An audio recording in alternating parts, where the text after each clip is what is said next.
Merci Nico pour cette intro. Du coup, alors, j'ai commencé à partager mon écran. Tac. Et je vais activer le chat. Euh,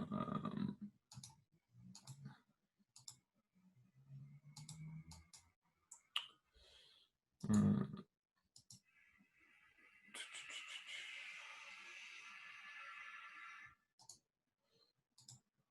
Donc, c'est cool, on n'est pas énormément aujourd'hui. Donc, je vais essayer de répondre le plus possible à vos questions. N'hésitez pas à intervenir tout le long. Le but, c'est de rendre ça assez interactif. Pour ça, il faut que j'arrive à activer le chat. Ouais, c'est bon, je l'ai sur mon autre écran. Donc, le but d'aujourd'hui, il y en a deux. Le premier, c'est de vous donner des méthodologies et de vous partager des outils que vous allez pouvoir appliquer, vous, sur votre produit ou sur votre idée de startup ou sur votre entreprise existante. Et aussi dédramatiser, de vous montrer qu'en fait, tester un produit, tester une idée, numérique ou pas, aujourd'hui, c'est pas très compliqué et ça peut être très rapide. Donc, ce qu'on va faire aujourd'hui, on va avoir une roadmap en 3 étapes. La première, on va s'intéresser au product pitch. En gros, c'est la première étape de tout projet, c'est comment vous expliquer simplement et rapidement ce que vous comptez faire. C'est quoi votre idée, où vous allez, qui vous ciblez. Ensuite, c'est comment vous pouvez trouver ce qu'on appelle le market fit, le product market fit. En gros, c'est quand votre idée, les gens commencent à payer pour, quand les gens sont contents de payer pour ça, quand vous avez de l'acquisition qui est naturelle, c'est-à-dire que les gens reviennent, vous n'avez pas besoin de tout le temps courir et de tout le temps travailler très dur pour avoir des clients, ça vient un peu tout seul et les gens sont très contents de votre produit.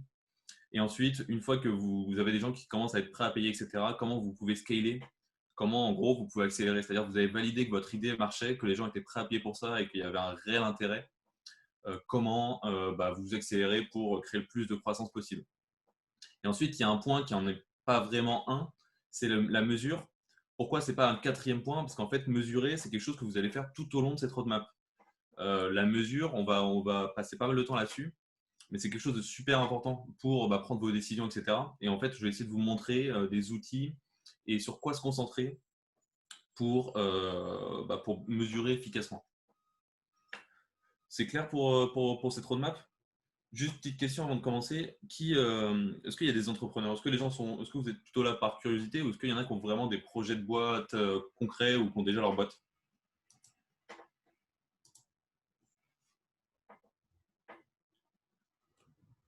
Vous pouvez répondre dans le chat, hein.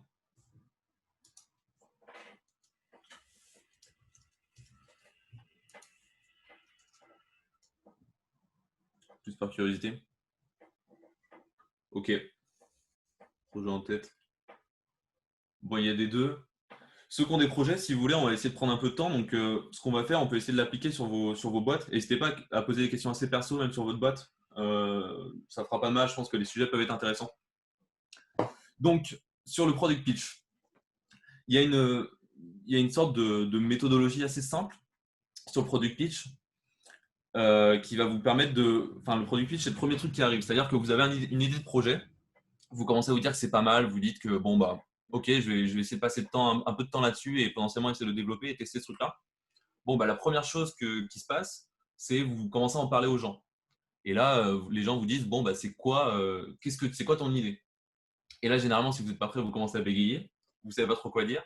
Et en fait, les gens comprennent tout simplement pas ce que vous voulez faire. Nous, on le voit super souvent quand on est à la cantine, quand on est au wagon, enfin bref. Et moi, dans ma boîte, quand on rencontre des entrepreneurs qui viennent nous parler de leur projet, il y en a beaucoup, c'est pas super clair et en fait, on a du mal à comprendre. Pourtant, ils ont peut-être des super idées, juste ils n'arrivent pas à les exprimer. Donc pour ça, il y a 3 clés dans votre produit pitch. La première, c'est la cible. Qui sont vos clients? Qui est-ce que vous ciblez? Quel est leur pain? Et quelle est la solution que vous offrez? Pourquoi on parle de pain? Parce qu'en fait, si c'est votre premier projet, si vous commencez vos premiers projets, c'est beaucoup plus simple de s'attaquer à un projet, à une pain qui est très virulente, où les gens souffrent beaucoup. Pour faire simple, Facebook, alors il y a des pains psychologiques, etc., mais il y a pas de vraie douleur. Il n'y a pas de vraie douleur. C'est-à-dire, on ne se réveille pas le matin en se disant, il faut à tout prix que je puisse poster à mes amis. Pourtant, ils ont fait une super boîte qui est Facebook aujourd'hui. Mais si c'est votre premier produit, c'est compliqué de s'attaquer à ce genre de problème parce que bah, faire mettre de l'argent à des gens quand ils n'ont pas forcément conscience qu'ils souffrent de ça, c'est pas évident. Donc généralement, on essaie de s'attaquer à une vraie pain et évidemment votre solution. Donc nous, on a essayé de faire un avec Dracar avec Dracar, la cantine et aussi Nicolas que vous avez vu juste avant. On a lancé Solar, qui est une formation pour aider les entrepreneurs à justement qui vivent ce que vous vivez peut-être, c'est-à-dire de pas trop savoir comment s'y prendre pour lancer son produit web. C'est-à-dire qu'on entend plein de trucs sur Internet, il faut faire des sites custom, il faut faire ça, il faut faire ça, il faut pas faire ça, bref. Il n'y a pas de roadmap, il n'y a pas de chemin précis et on essaie de donner le chemin précis à ces entrepreneurs. Et donc, du coup, le product pitch, c'est la cible, c'est les entrepreneurs qui veulent lancer un produit web. La souffrance, c'est qu'il y a trop d'informations en ligne et ils ne savent pas où aller. Et du coup, notre solution, c'est de faire un bootcamp d'un mois avec des entrepreneurs talentueux et des product managers pour leur apprendre toute, toute cette méthodologie. Ça, théoriquement, ça, c'est ce que je dis, ce product pitch, c'est ce que je dis quand les gens me demandent de parler de Solar. Et c'est ce qu'on essaie de faire ressentir dans le site web. C'est-à-dire que normalement, quand on arrive sur un site web, c'est quelque chose qu'on doit plus ou moins comprendre. C'est pas évident, ça demande ça demande un peu de temps parce qu'il faut que les gens vous fassent des feedbacks, etc. Mais c'est quelque chose qui doit être très clair en tout cas, le plus possible, quand vous en parlez et sur votre site web. Est-ce que c'est clair pour ces trois étapes?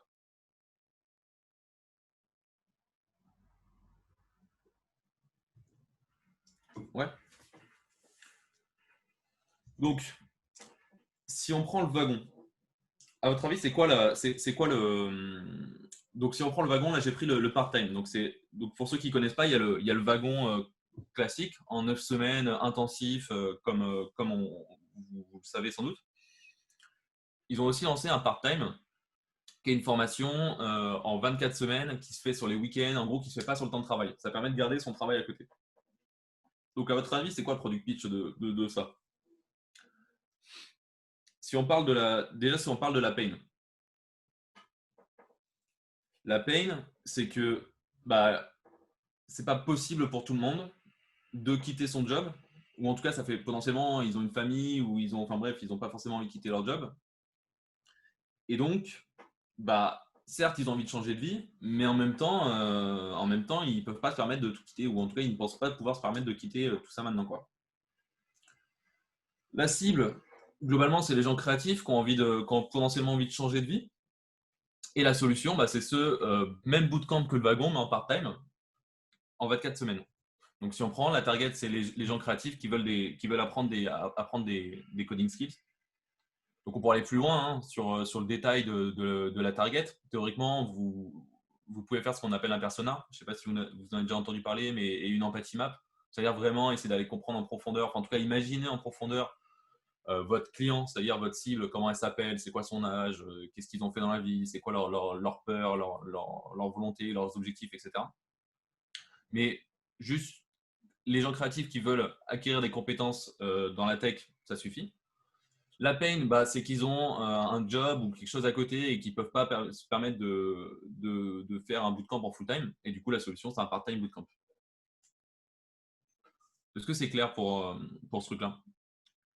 Est-ce qu'il y en a qui veulent s'il y en a qui ont un site web, si vous voulez, je peux essayer de comprendre essayer de faire ce product pitch. S'il y en a que ça intéresse. Ou s'il y en a qui veulent essayer de faire alors c'est marrant de le faire en webinaire, hein. Généralement, on est en face à face des gens, donc je pourrais vous demander directement c'est quoi votre truc. Ok, j'ai un site web dans le chat, on va essayer de. Donc Charles vient de m'envoyer son site web, je vous le mets. Alors attendez.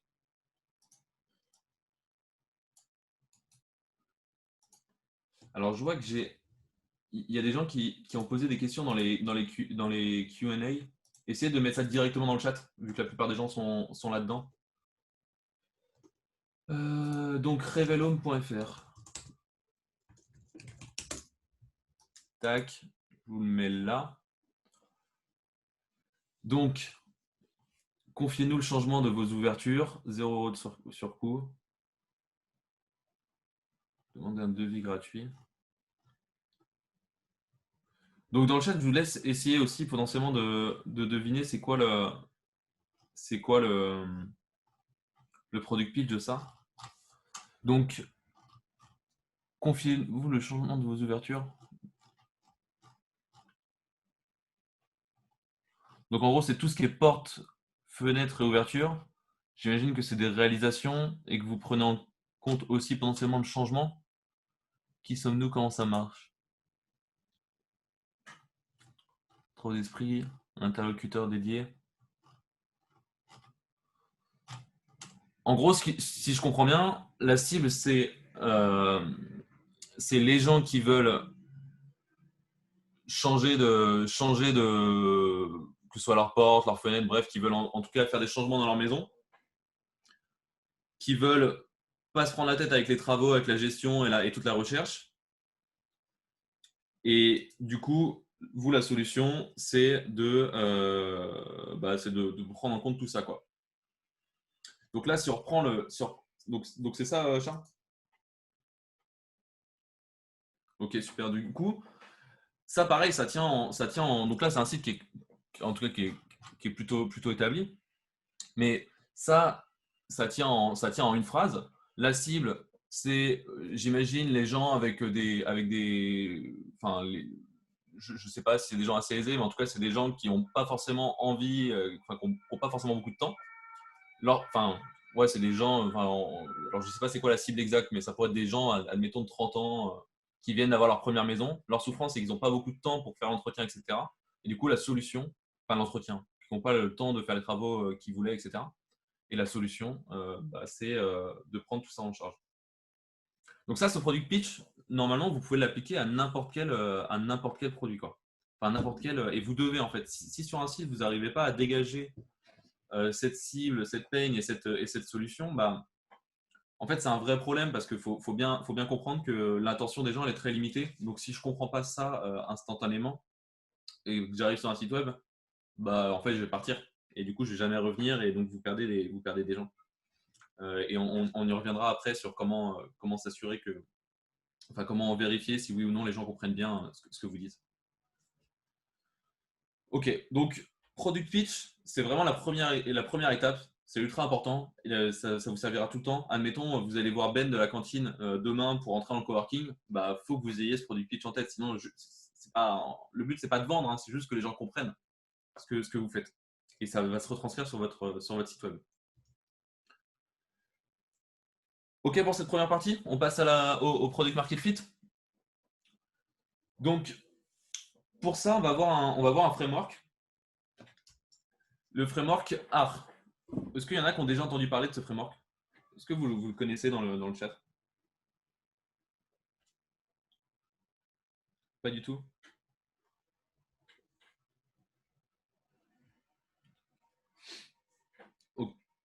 Ok. Ok, cool. Bah, la plupart des gens n'ont pas entendu parler. Bon, bah super. Enfin, c'est cool. Je pense que ça va pas mal vous plaire. Le framework AR, c'est un framework, enfin, c'est un acronyme pour acquisition, activation, revenu, rétention, referral. Qu'est-ce que ça veut dire? En gros, ça, c'est tout le chemin de votre utilisateur.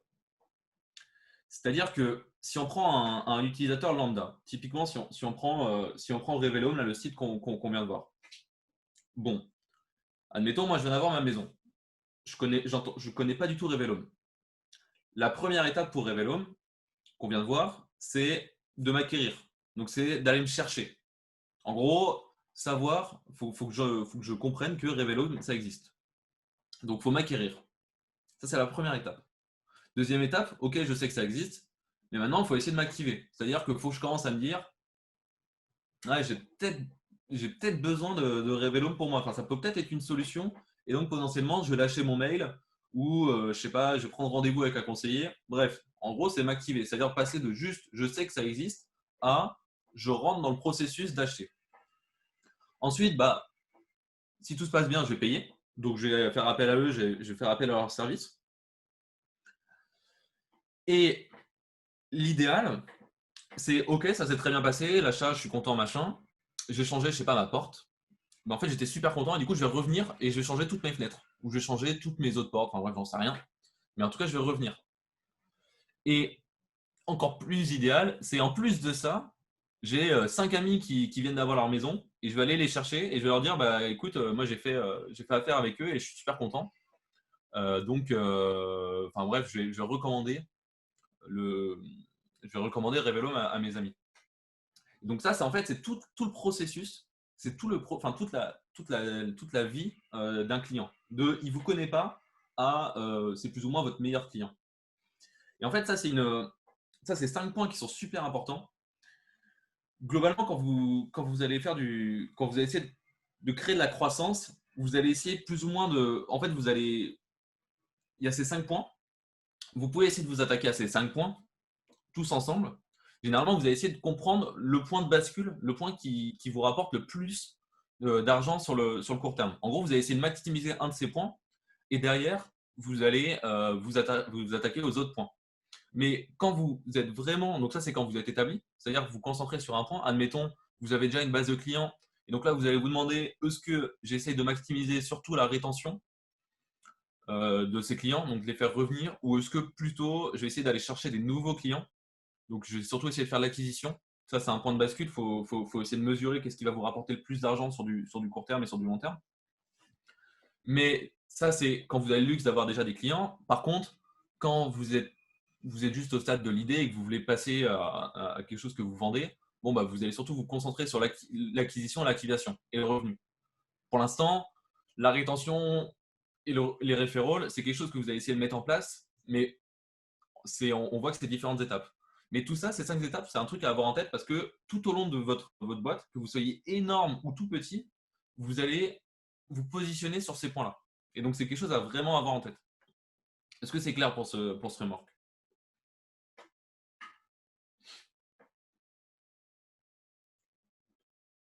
Yep, cool. Donc, l'acquisition. Donc, c'est comment les gens savent que vous existez.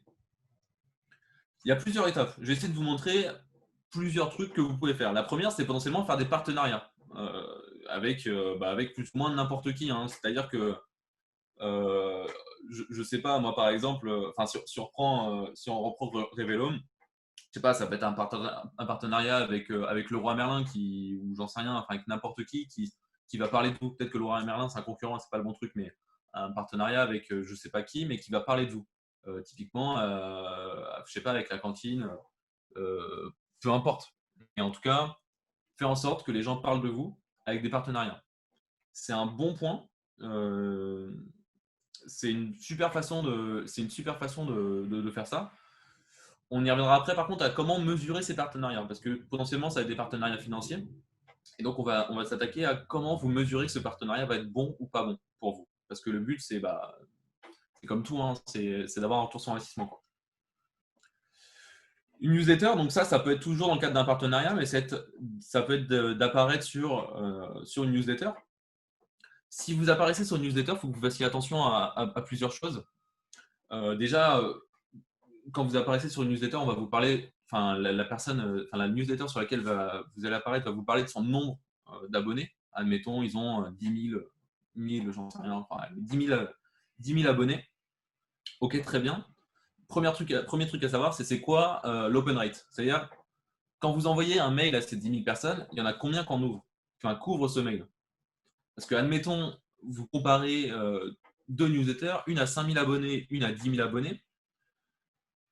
On peut se dire instinctivement, je vais aller sur la newsletter à 10 000 abonnés. Sauf que si la newsletter à 10 000 abonnés a un taux d'ouverture de 10%, alors que celle à 5 000 a un taux d'ouverture de 40%, en fait, vous allez aller sur celle à 5 000. Donc ça, c'est le premier truc. Il n'y a pas que l'open rate. Il y a aussi le click rate.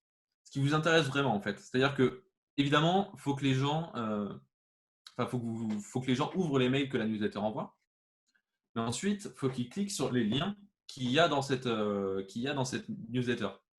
Parce que le but pour vous, c'est que vous allez faire un partenariat avec une newsletter, vous allez leur demander de parler de votre site et de mettre le lien de votre site web. Vous, ce qui va vous intéresser, c'est que les gens cliquent sur votre site web et aillent voir vraiment plus en détail ce que vous faites. Donc en fait, le click rate, c'est un taux c'est un chiffre ou un pourcentage qui est super important à avoir en tête. Et là, en fait, on se rend compte que il y a sur 500, là, sur une newsletter de 1270 personnes, il n'y en a que 500 qui ouvrent cette newsletter, ce qui est pas mal, hein, 41% d'open rate, c'est bien. Et il y en a 126 qui cliquent. Donc vous voyez que faut avoir ça en tête parce que déjà, ça, c'est un énorme click rate. Hein. Pour seulement 1270 personnes, c'est assez énorme. Mais il faut vous dire que sur 1270 personnes, il n'y a que 10% vraiment de cette audience qui va venir cliquer sur votre lien. Donc ça, il faut que vous l'ayez en tête parce que si vous faites un partenariat, déjà, c'est pas mal d'avoir ces métriques en tête pour éviter de vous faire, éviter d'être déçu. Et surtout, en fonction de vos objectifs de croissance, il faut voir si ça peut y répondre. Est-ce que ce click rate peut vraiment répondre à vos attentes de croissance? Vous pouvez aussi faire des publicités sur Facebook, sur LinkedIn, sur tout ce que vous voulez, sur TikTok, enfin bref, tous les réseaux sociaux. Vous pouvez, vous pouvez faire tout et n'importe quoi. Il y a LinkedIn aussi. Globalement, Facebook, c'est pas mal. C'est vraiment pas cher, je trouve, par rapport à du LinkedIn. LinkedIn, c'est un peu plus cher. Après, ça dépend de votre client, en fait. Admettons, si vous ciblez une personne, je sais pas, pour un panier moyen de 10 000 euros, ça va pas être pareil que si vous vendez un produit à 30 euros, quoi. Évidemment. Donc ça, c'est à vous de choisir c'est à vous de choisir en fonction. Mais un truc qui est très puissant sur Facebook et sur globalement tout ce qui est réseaux sociaux, etc. C'est de créer des lookalike audiences. En gros, vous avez une base d'email ou alors vous avez une base de clients dont vous avez réussi à capter la data sur votre site web. Vous prenez cette base-là. Par exemple, admettons, je travaille avec Facebook. Vous prenez cette base-là, vous la donnez à Facebook et vous dites, OK, je te donne cette audience, je veux que tu la multiplies par 5 et que tu me crées et que tu chopes toutes les personnes qui ressemblent à ces personnes-là. Parce que Facebook connaît les gens, connaît vraiment beaucoup mieux les gens que vous. Et donc, en fait, c'est ses intérêts, ses centres d'intérêt, etc. Prend les points de comparaison et derrière va choper des gens pareils. Donc, ça, c'est un truc qui est super puissant. C'est pour ça que si vous commencez à faire de votre newsletter ou si vous commencez à, bref, d'une manière générale, choper du mail, c'est quelque chose qui est vachement puissant, notamment pour ça. Dans le chat, on me demande si la publicité sert à déterminer la cible de faire de l'A/B test. Non, la publicité va surtout chercher, le but de la publicité, c'est surtout de faire de l'acquisition pure et dure, pas spécialement à déterminer ta cible. Enfin, tu as deux options. Si tu as un gros budget, tu peux te dire qu'en fait, tu balances ta publicité à une cible très large et tu vas essayer de recentrer sur la cible où tu vois que ça marche le plus. Mais globalement, si on part sur un petit budget, tu vas imaginer un persona, tu vas dire, moi, ma cible, c'est les couples de 30 ans qui ont un enfant et qui habitent dans telle région. Bon, ça, c'est super précis, hein, mais ça peut l'être moins ou plus, peu importe. Et qui aiment, je sais pas, qui aiment les Rolling Stones. Je dis n'importe quoi, mais du coup, sur Facebook, tu vas cibler les gens de 30 ans, mariés, un enfant, qui aiment les Rolling Stones.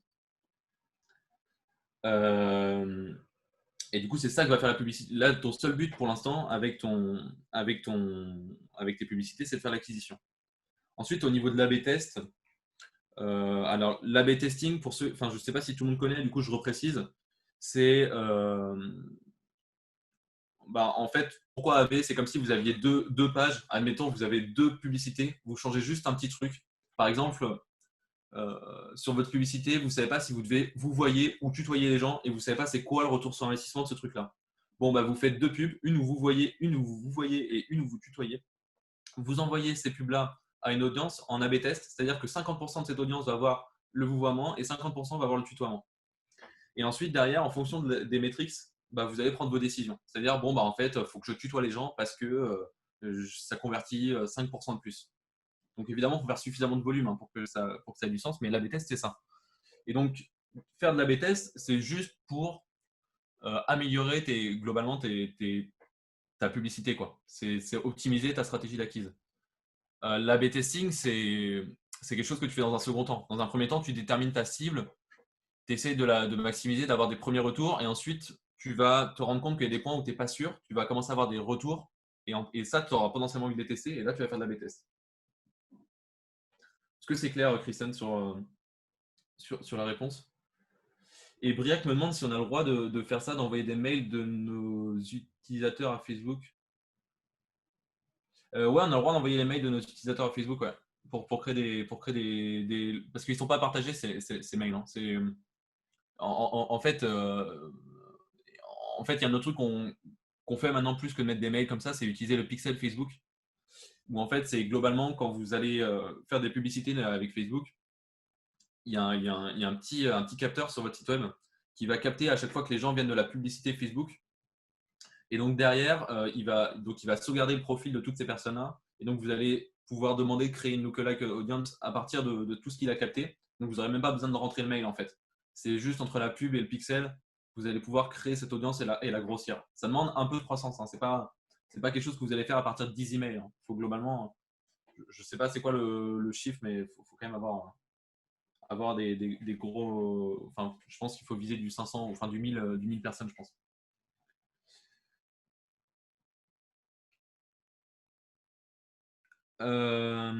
Du coup, Christophe me dit, c'est juste que des fois, on ne connaît pas bien sa cible et elle se demandait dans quelle mesure faire de l'acquisition était pertinent. Alors, c'est évident que vous n'allez pas faire de l'acquisition si vous ne connaissez pas votre cible.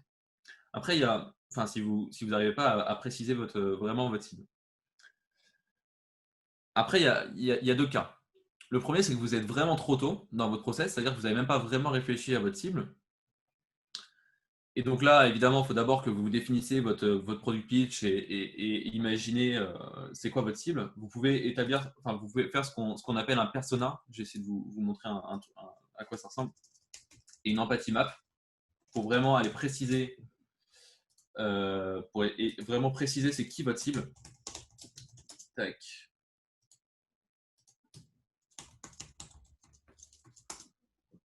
Donc, si on prend un persona, ça ressemble à ça. Tac. Mince, je ne sais pas si vous voyez, mais globalement, en fait, vous mettez une photo de la personne avec ses motivations, son âge, son occupation, sa bio, ses objectifs, etc. Donc ça, c'est le persona. Et encore plus puissant, je trouve, c'est l'empathie map. L'empathie map, c'est ça.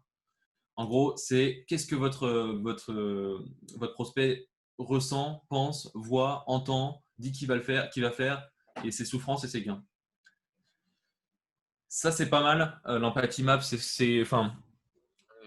tout cas, ces deux trucs-là, le but, c'est pas que je vous détaille ça, mais une fois que vous avez défini ça, là, vous pouvez commencer à faire de la pub Facebook. Et c'est pas grave, vous n'allez jamais être sûr vous allez jamais être sûr de ces hypothèses. Tout ça, ça reste que des hypothèses. Là, vous émettez des hypothèses quand vous essayez de faire votre audience. Et donc, une fois que vous avez cette hypothèse, donc vous avez écrit, donc moi, je pense que c'est les gens de 32 ans, enfin entre 30 et 35 ans qui bossent dans telle branche, machin, etc., qui sont ma cible. Ça, c'est votre hypothèse. Et je pense qu'ils ressentent ça. J'ai vu sur des forums, ils ont l'air d'avoir ça comme souffrance. Et quand j'en parle avec eux, il y a ça, ils me disent qu'ils veulent faire ça, etc. Bref, vous avez une idée assez précise de cette cible-là. Et donc, une fois que vous avez cette hypothèse, bah là, vous allez essayer de commencer à la valider. Et donc, vous allez essayer de mettre en place de la pub, etc. pour voir si les gens commencent à acheter potentiellement. Après, ça va être à vous de définir les chiffres qui vous intéressent. On va y venir après, mais vous allez envoyer de la pub. Et là, il va y avoir deux options. C'est soit votre cible n'est pas bonne, soit votre offre n'est pas bonne. Mais en tout cas, dans le cadre du product market fit, là, il n'y a pas de. Enfin, vous n'arrivez pas à fitter avec cette cible-là. Donc après, il faudra vous demander pourquoi. Mais en gros, définir vraiment la cible, l'écrire, etc. Et ensuite essayer de la valider pour faire l'acquisition. Et effectivement, on dit dans le chat que Facebook Business, c'est pas ultra intuitif d'utilisation. Non, ça ne l'est pas du tout. C'est une horreur. Et est-ce que j'ai des bons exemples de tutos? Pas vraiment, non. À part vous casser un peu les dents dessus au début et jusqu'à comprendre comment ça marche. Parce qu'une fois que vous avez compris, ça va. J'ai pas trop de tutos. En tout cas, moi, j'en ai pas suivi. Et ouais, c'est l'horreur, carrément. Bon, on avance. J'espère que ça répond aux questions, hein. Évidemment, je serai là un peu à la fin, donc vous pourrez continuer de m'en poser s'il y en a. Ce que je veux vous dire en fait sur l'acquisition, c'est que n'importe quoi marche. Que vous participez à des événements, que vous payez des influenceurs, ce qui est d'ailleurs généralement super rentable, hein. Que vous essayez de paraître dans la presse, bref, peu importe, n'importe quoi. Du manque, n'importe quoi peut marcher. C'est-à-dire que vous pouvez être très créatif sur votre chemin d'acquisition. Là, on parle de Facebook Ads depuis tout à l'heure qui est super classique, mais en fait, ça peut être n'importe quoi. Ça se trouve, je sais pas, ça se trouve, faut que vous fassiez du porte-à-porte. Ça se trouve, faut que vous soyez présent sur tel événement. Ça se trouve, il y a un influenceur qui a toute votre cible. Bref, n'importe quoi peut marcher. Et là, votre seul intérêt, enfin, il faut juste que vous soyez capable de mesurer les retours sur investissement de ce que vous utilisez. Et derrière, vous verrez. Mais il n'y a pas de système, il n'y a pas de chemin arrêté. Vous pouvez plus ou moins prendre toutes les voies que vous voulez quand on parle d'acquisition. Le seul mot-clé, et ça va l'être de toute façon tout au long de ce webinaire, c'est mesurer. C'est clair pour l'acquisition? J'espère que j'ai répondu plus ou moins aux questions. Yep. Cool. Bon, maintenant l'activation. C'est-à-dire, ok, j'ai mis en place si on prend le cas classique, j'ai mis en place ma campagne de Facebook Ads. C'est cool. J'ai, je sais pas, 100 personnes qui viennent sur mon site chaque jour. Maintenant, comment je les active? C'est-à-dire, c'est super hein, qu'ils cliquent sur mon site, mais comment je fais en sorte qu'ils me lâchent leur mail, qu'ils me lâchent leur carte de crédit, bref, qu'ils font quelque chose. Alors, ouais, la carte de crédit, ça sera dans un deuxième. Enfin, on verra que l'activation peut être égale au revenu, mais bref. Qu'ils fassent quelque chose, qu'ils font une action pour que vraiment ils commencent à être intéressés, que je puisse les activer moi par la suite. Et ça, vous verrez que c'est un enjeu qui est assez majeur. En fait, ce qu'il faut faire gaffe, c'est par exemple sur les publicités payantes, vous allez avoir plusieurs chiffres que vous allez pouvoir regarder. Sur votre publicité, vous pouvez regarder les likes et les followers. Enfin, donc les likes sur cette publicité et les followers sur votre page d'une manière générale. Est-ce que ça augmente? Ça, vous allez voir quand ça commence à augmenter, vous êtes content généralement. Pour peu que vous ayez un compte Instagram machin ou un compte Facebook, vous dites putain c'est cool. Hier j'avais 500 abonnés, là j'en ai 600. Bon, très bien. Et donc vous pouvez vous dire bon ben ces pubs elles marchent super bien. Ouais, sauf qu'en fait un peu plus important, c'est sur ces pubs combien il y a de personnes qui ont lâché leur email. Ça a plus de valeur que des simples likes sur votre page. En soi, si vous êtes en début de projet, les likes, etc., ça sert à être présent dans la tête des gens, mais si vous n'êtes pas capable de les convertir pour qu'ils lâchent leur email, ça ne vous sert à rien. Dans l'immédiat. Évidemment, après, c'est du branding, etc. Mais vraiment, si on part du principe que vous voulez tester votre idée le plus rapidement possible, bon, bah, les likes, ça ne sert à rien. Par contre, l'email, ça commence à avoir l'intérêt. Parce que derrière, vous allez pouvoir leur parler. Et puis, c'est quand même un acte hein, de lâcher son email. Les gens n'aiment pas forcément lâcher leur email. Et encore mieux que le mail, c'est les préachats. Admettons, je sais pas, si on prend l'exemple de, admettons, moi, mon produit, c'est cette gourde. J'ai fait parce que cette gourde, admettons, elle est innovante. Je sais pas ce qu'elle a, mais elle est beaucoup plus légère, elle est beaucoup plus respectueuse de l'environnement, elle est tout ce que vous voulez. Je veux voir si les gens sont prêts à l'acheter à 50 euros. Parce que du coup, tous les matériaux sont super chers, j'en sais rien. Bon, bah, si j'ai plein de likes sur ma page de gourde, mais que les gens lâchent pas leur email, c'est un peu nul. Si les gens, ils commencent à lâcher leur email ou je leur parle de gourde, c'est cool. Et si en plus j'ai une page de préachat et que les gens commencent à payer 40 euros au lieu de 50 euros en préachat, c'est que là il y a un vrai intérêt. Et là je peux vraiment valider mon idée. En gros, ce qu'on veut vous dire, c'est de faire vachement gaffe à ce qu'on appelle les vanity metrics. Il y a des chiffres qui ne servent pas à grand chose à part gonfler votre ego dans un premier temps. Typiquement, là, le nombre de likes, etc., probablement qu'au début, ça va juste gonfler votre ego. Et la vérité, c'est qu'il y a des publicités qui vont pas marcher. On dit souvent que vous allez gaspiller 50% de votre budget publicité, mais juste vous ne savez pas où. Bon, bah, il y a quand même 50% de vos publicités que vous allez devoir tuer, qui n'auront pas de retour sur investissement. Et si vous êtes concentré sur des vanity metrics, sur des métriques qui ne sont pas fondamentales, voire qui ne servent carrément à rien, et bah, vous allez vous perdre. Vous n'allez pas forcément prendre les bonnes décisions. Par exemple, si on prend le wagon, on peut prendre les likes de la page. Je sais pas, dire, putain, il y a 50 000 likes, trop bien, ça cartonne. Ouais, mais si la page a 7 ans et qu'en fait, ça fait 7 ans qu'il y a 50 000 likes et depuis il n'y a rien, c'est qu'il y a un vrai problème en fait. Et c'est du coup, vos campagnes ne marchent pas, ou en tout cas, votre système d'acquisition ne marche pas. Par contre, le nombre de likes par semaine, ça, c'est un vrai truc. Parce que ça, c'est, en tout cas, déjà, ça montre la croissance au moins de votre communauté. Et là, c'est dans un cas où on essaie de vraiment créer une communauté sur les réseaux.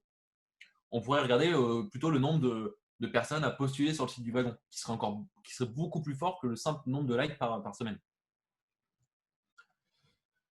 Et il y a un autre cas dont je vous parlais un peu tout à l'heure, c'est que des fois, l'activation, c'est égal revenu.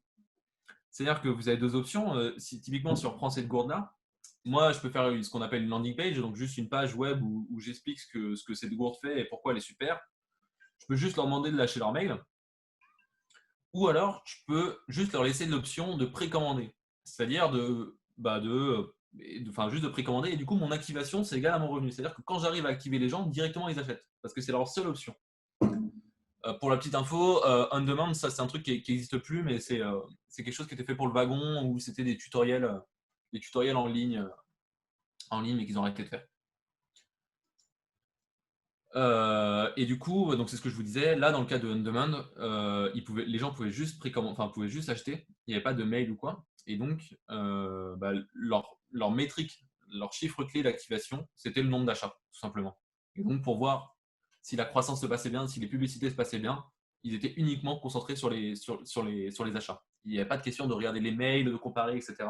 C'était uniquement les achats. C'est clair pour ça?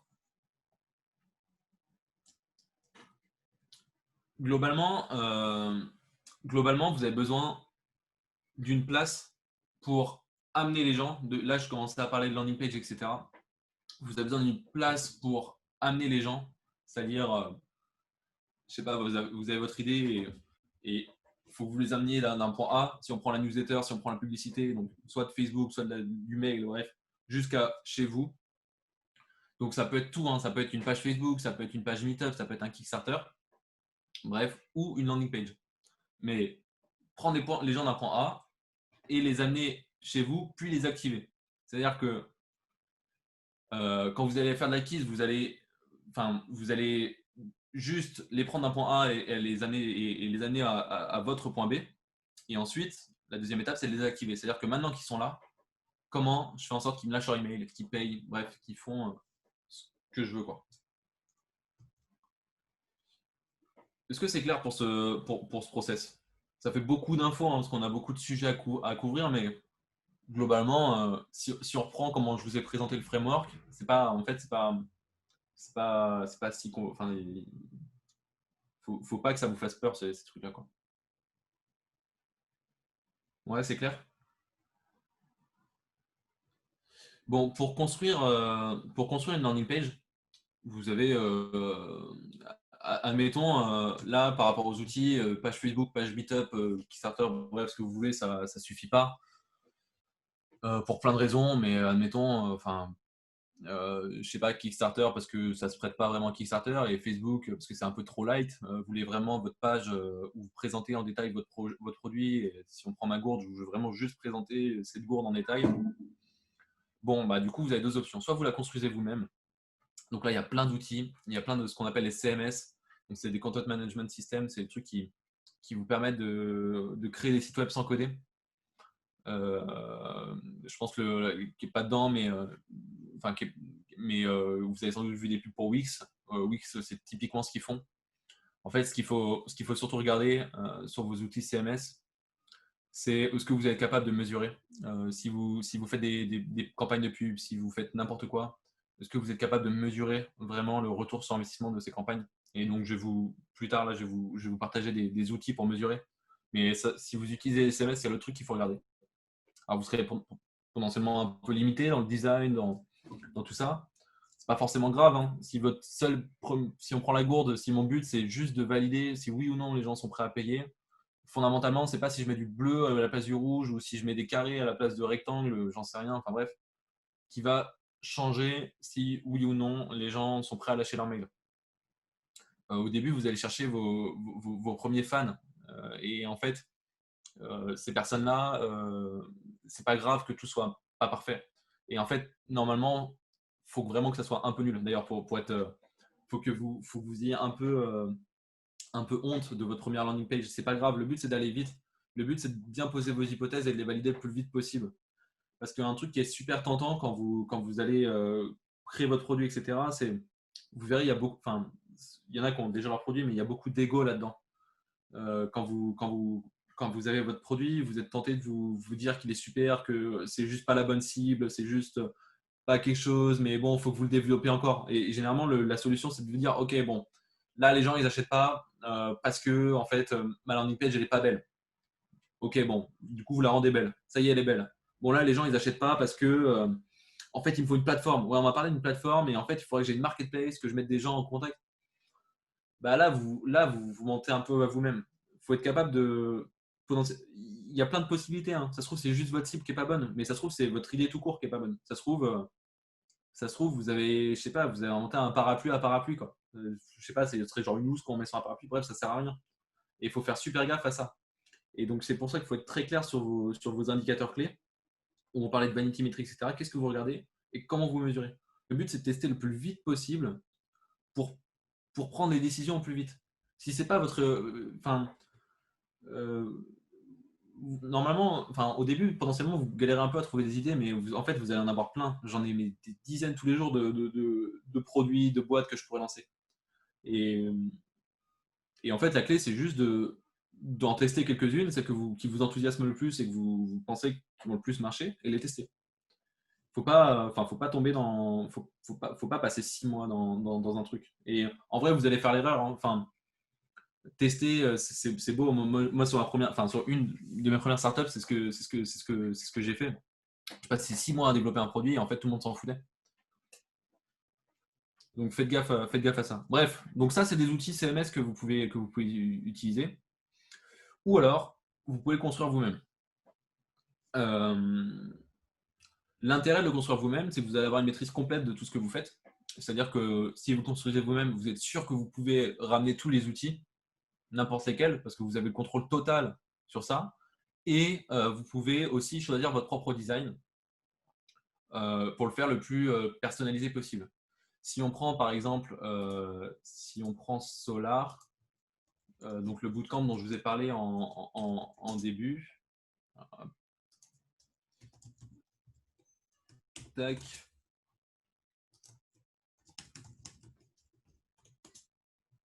tac, donc si on prend Solar là, je vous mets à l'écran, là tout ça je l'ai codé moi-même. Pourquoi? Parce que donc avec Draka, on a déjà une charte graphique, etc. Et donc là, vu qu'on avait déjà notre branding, etc., on tenait à ce qui est, enfin vraiment, à ce que l'image de marque soit présente tout au long. Mais ça, c'est que c'est pas notre premier produit, c'est pas notre premier projet, notre premier produit. Si vous testez si on reprend l'idée de Gourde, vous vous en foutez en vrai du design. Faites un truc efficace. Point. Allez pas vous dire que c'est le design qui va tout changer. Surtout si c'est pas très cher. Si vous êtes sur un produit à 30-50 euros, même 100 euros, il n'y a pas besoin d'un gros design. Évidemment, si vous faites du B2B, que vous vendez des trucs à 10 000 euros et que là, le contenu est. Enfin, comment dire, il y a des certaines règles, là, ça va peut-être un peu changer. Mais la clé, c'est peut-être d'ailleurs de juste faire une page toute simple où les gens peuvent juste lâcher leur mail et vous d'aller parler aux gens. On me demande s'il existe des CMS gratuits pour landing page. Honnêtement, j'en utilise pas tant que ça, forcément, parce que maintenant que je sais coder, ça me prend assez peu de temps de faire tout ça. Oui, c'est évident. Un truc que je fais souvent quand même pour des clients qui ont besoin de tester un produit rapidement et pour lesquels un développement d'un site custom, ça vaut pas le coup.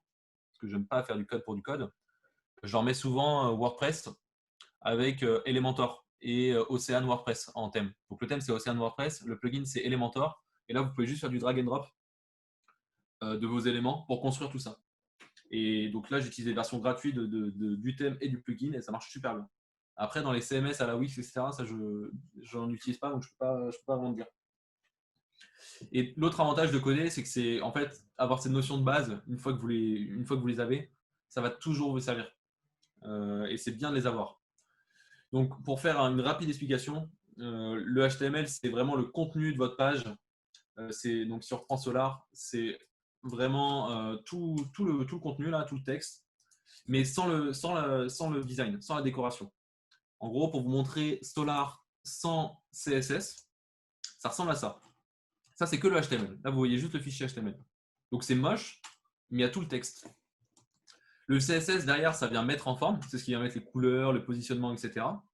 Et ensuite, il y a le JS, le JavaScript, c'est tout ce qui est dynamique. Typiquement, là, le Typeform, ça, c'est dynamique. Je ne sais pas si vous voyez, mais là, quand je refresh ma page, ça charge. Ça vient se charger, c'est un élément dynamique. Quand je clique sur ça, là, ça vient apparaître, c'est dynamique. Quand je clique sur Crisp, hop, c'est dynamique aussi.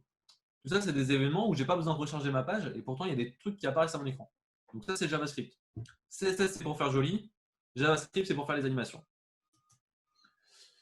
Et donc pour ça, vous avez là ce que vous voyez à droite, c'est Bootstrap et Material. C'est juste des éléments pour gagner du temps. Le but, c'est d'aller le plus vite possible. Et Bootstrap, c'est des librairies qui vous donnent des éléments. Enfin, tout ça, ça vous donne des éléments préconçus que vous pouvez poser directement sur votre site web et qui vous font gagner un paquet de temps. Tac. Une fois que j'ai ajouté que j'ai créé ma landing page, il faut que j'ajoute des services. C'est-à-dire que, admettons, j'ai mis le code, etc. Bref, j'ai mis mon produit. Typiquement, je veux que les gens me lâchent leur mail. Bon, bah pour ça, je ne vais pas m'embêter à faire tout un système. Je vais utiliser un système comme Typeform, par exemple. Ou là, ce que vous voyez, c'est Stripe ou Mailchimp. Bref, ça, c'est des outils qui vont vous permettre que vous allez directement aller implémenter sur votre site. On me demande dans le chat ce que je pense de l'éco-conception.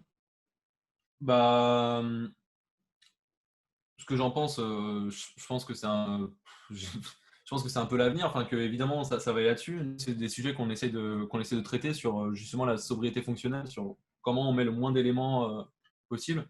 Et après, des CMS indépendants, je n'utilise pas énormément de CMS, donc là, j'ai moins d'avis. Par contre, pour le code brut, bah, en fait, on essaie de réduire au maximum les fonctionnalités et de faire des trucs les plus utiles possibles.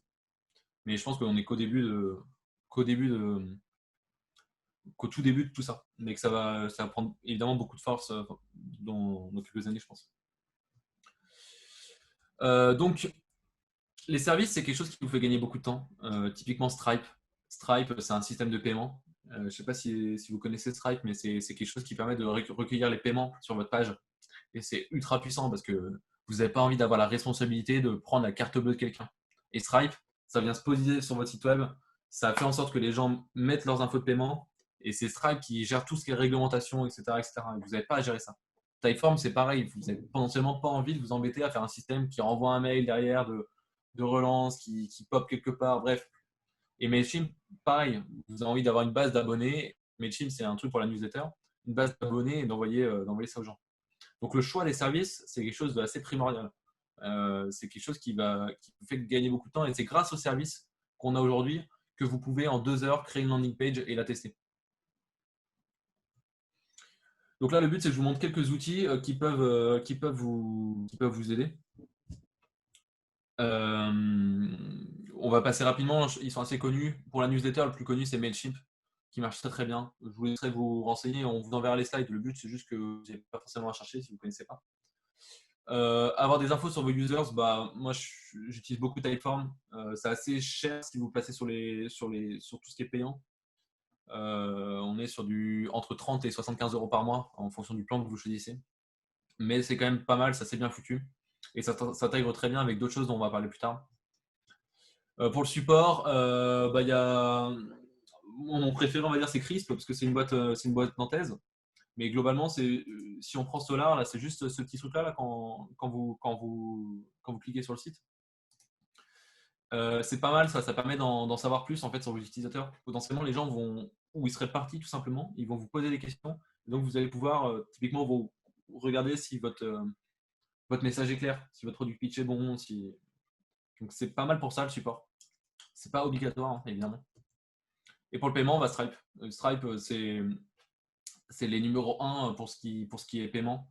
La raison, c'est que leur documentation, elle est vraiment super. C'est-à-dire que peu importe, là, on montre juste ce qu'on appelle du front-end. Donc, c'est juste de la mise en page, etc. Il n'y a pas de logique derrière. Mais en fait, pour la logique, il y a plein de langages. Au wagon, on apprend Ruby sur le framework Ruby on Rails. Il y en a plein. Et en fait, la documentation de Stripe est super bien faite sur toutes les documentations. Donc, ça fait gagner sur tous les langages. Donc, Stripe fait gagner beaucoup de temps. Et surtout, ça s'intègre très bien avec plein de choses. Typiquement, je parlais de Typeform. Typeform, vous pouvez juste intégrer un Typeform sur votre site. On va prendre un cas concret. Je vais le faire en direct pour que vous voyez à quel point c'est simple de le faire. Et en fait, vous pouvez mettre directement Stripe dessus en 2 minutes. Et vous n'avez pas besoin de savoir coder. Ça, c'est magique. Avant, pour mettre une page de paiement sur un site, ça demande du temps. Là, aujourd'hui, vous n'avez même plus besoin de compétences. Vous pouvez faire une landing page en 1 heure et déjà avoir du paiement. Enfin, c'est assez incroyable.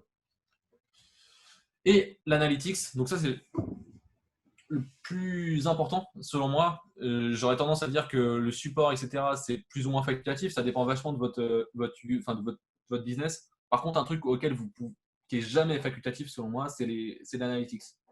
Pourquoi? Parce que j'ai déjà beaucoup insisté là-dessus, mais c'est important de mesurer tout ce que vous faites.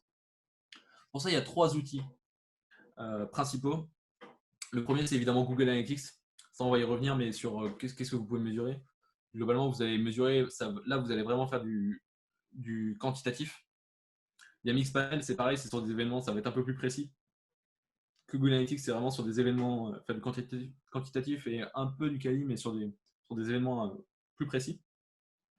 Typiquement, sur un acte d'achat, sur le clic sur un bouton, vous allez gérer ça avec Mixpanel. Et Hotjar, ça, c'est un outil que j'adore, qui est très très puissant, qui permet de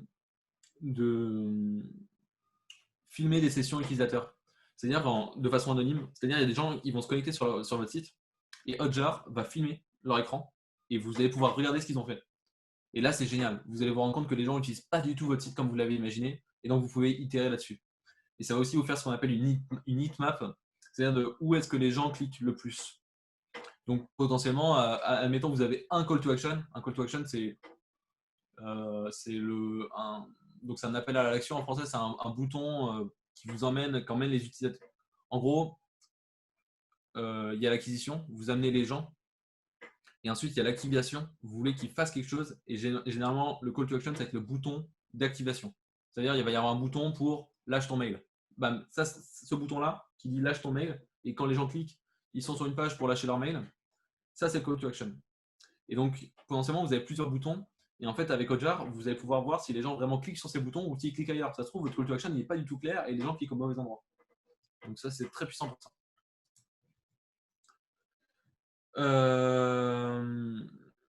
On va le faire à la fin.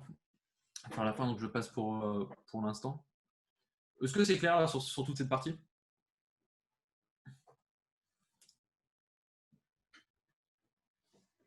N'hésitez pas si vous avez des questions. J'essaie de pas mal insister.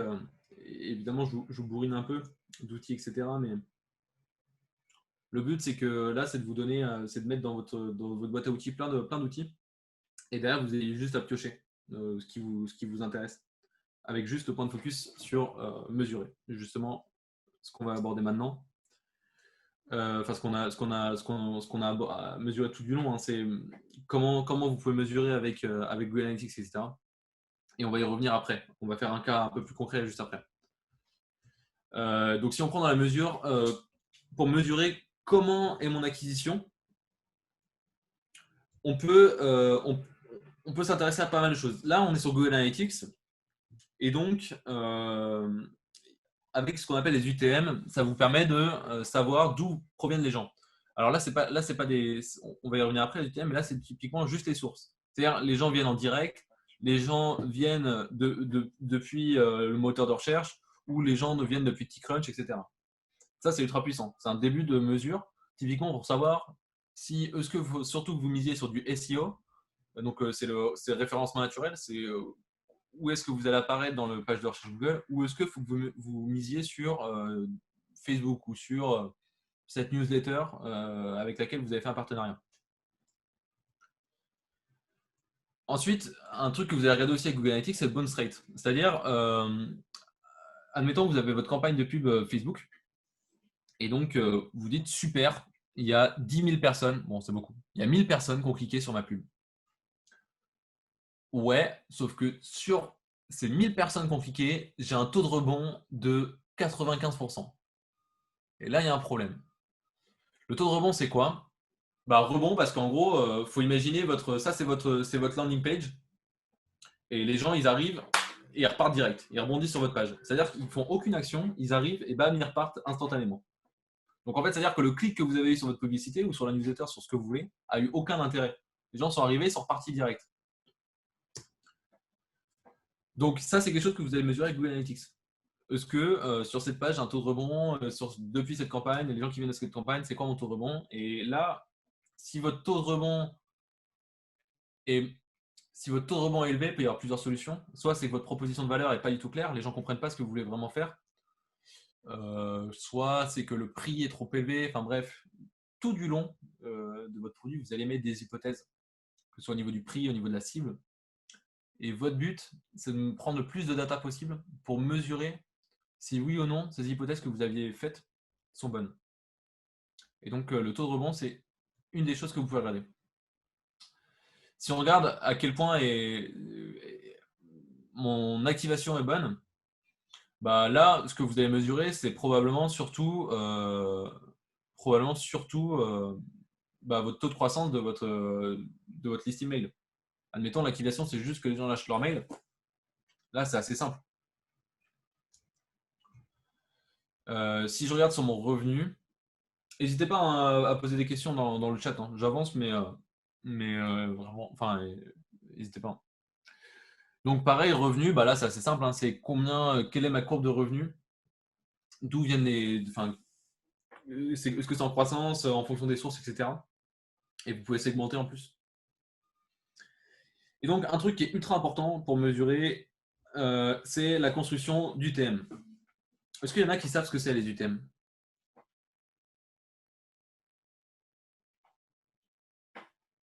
Non?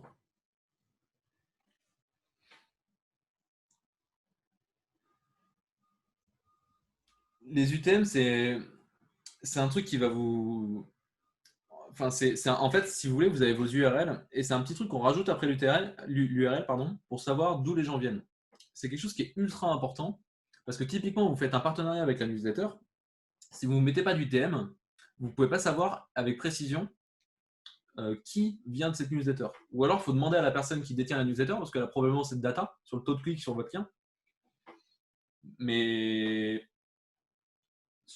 déjà, il faut lui demander, c'est un peu chiant, et puis potentiellement, elle vous ment, enfin, vous savez pas, et en tout cas, vous ne pouvez pas mesurer avec précision, et vous n'avez pas un dashboard global avec toutes ces datas.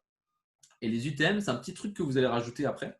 Là, je ne sais pas si vous voulez le lien, mais après, il y a un point d'interrogation, et UTM, source, newsletter, etc. Ça, c'est un UTM.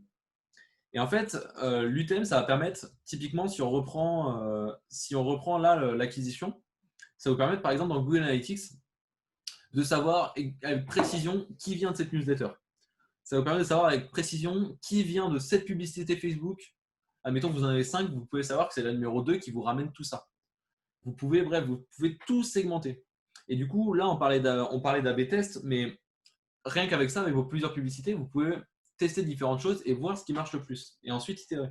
C'est-à-dire que je me rends compte que c'est la publicité où je cible les moins de 30 ans qui marche le plus en termes de conversion et en termes de conversion. Bon, bah là, vous allez potentiellement prendre des décisions s'il y a assez de chiffres là-dessus. Et donc, les UTM, c'est un truc qui est ultra important. Typiquement, vous faites aussi un partenariat avec un influenceur.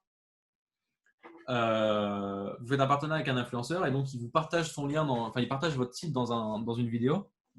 Vous allez potentiellement, ou dans un blog, je ne sais pas, vous allez potentiellement, vous allez d'ailleurs mettre un lien avec un UTM pour savoir exactement qui vient de cette personne-là.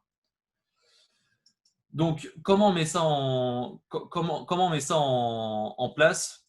Alors, je vais y venir. Ouais, je vais le faire maintenant. Les UTM, vous avez des plugins vous avez des plugins, enfin, vous tapez UTM Builder sur Google. Vous prenez le premier truc. Et donc, ça, c'est des outils qui vous permettent de créer vos UTM vous-même. Typiquement, allez, on va le faire avec dragcar.com.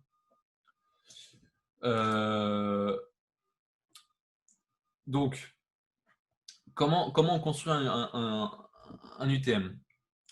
L'UTM, on est d'accord, hein, c'est juste un truc qu'on va mettre qu'on va mettre après le lien. Typiquement, là, je pourrais rajouter un UTM avec UTM source, machin, machin. C'est un truc qu'on rajoute après l'URL. C'est tout simple. Une fois que vous mettez ça après l'URL, on va être capable de capter avec Google Analytics et avec les différents outils de mesure d'où viennent les gens. Globalement, ça va vous permettre d'avoir ce genre de stats, c'est-à-dire de savoir vraiment, là on voit que les gens viennent surtout de Naval Wagon ou de, je sais pas, d'un influenceur. Et donc, si on. Donc, c'est un truc qui est conventionnel, les UTM. En gros, il y a besoin d'une source, d'un médium et d'un nom. Il y aura toujours UTM source, UTM medium, UTM name. Ça, vous n'allez pas y toucher. Ça sera toujours la même chose. Par contre, ce qu'il y a après, c'est à vous de choisir. Et en fait, la clé des UTM, c'est juste de vous mettre vraiment d'accord avec votre équipe sur comment vous mettez en place ces UTM. C'est-à-dire que là, il y a des bons exemples sur ce site web. Donc, vous savez que campagne source, ça va être par exemple Google. Admettons, allez, on va prendre l'exemple de la newsletter. Si je fais un newsletter. Donc, la source, c'est la newsletter. Là, le médium, ça va être, admettons, le first call to action. Parce que potentiellement, il y a 3 liens sur cette newsletter et vous voulez savoir c'est quoi, lesquels performent le mieux. La campagne name, bah là, potentiellement, vous allez vouloir mettre, je ne sais pas, la date. Donc, on est, je ne sais pas, bref, je mets un truc au hasard. Tac. Et potentiellement, vous n'avez pas besoin du reste. Avec, je sais pas, admettons, vous faites un partenariat avec, je sais pas quel newsletter, blog du routier, j'en sais rien. Enfin, routier, non, pourquoi là, il faut que vous fassiez super gaffe en fait. Parce que là, j'ai mis plein d'hypothèses. C'est-à-dire que UTM source, etc., ça bouge pas. Mais là, typiquement, la date, ça a un impact. Parce qu'il faut que vous soyez capable de toujours retrouver derrière ce que vous faites. Et donc là, je fais le choix de mettre la date en français en premier. Et derrière, de mettre le nom de la source. Vous pourriez très bien faire, à la place de ça, newsletter routier. Et du coup, dans campagne name, juste mettre potentiellement la date.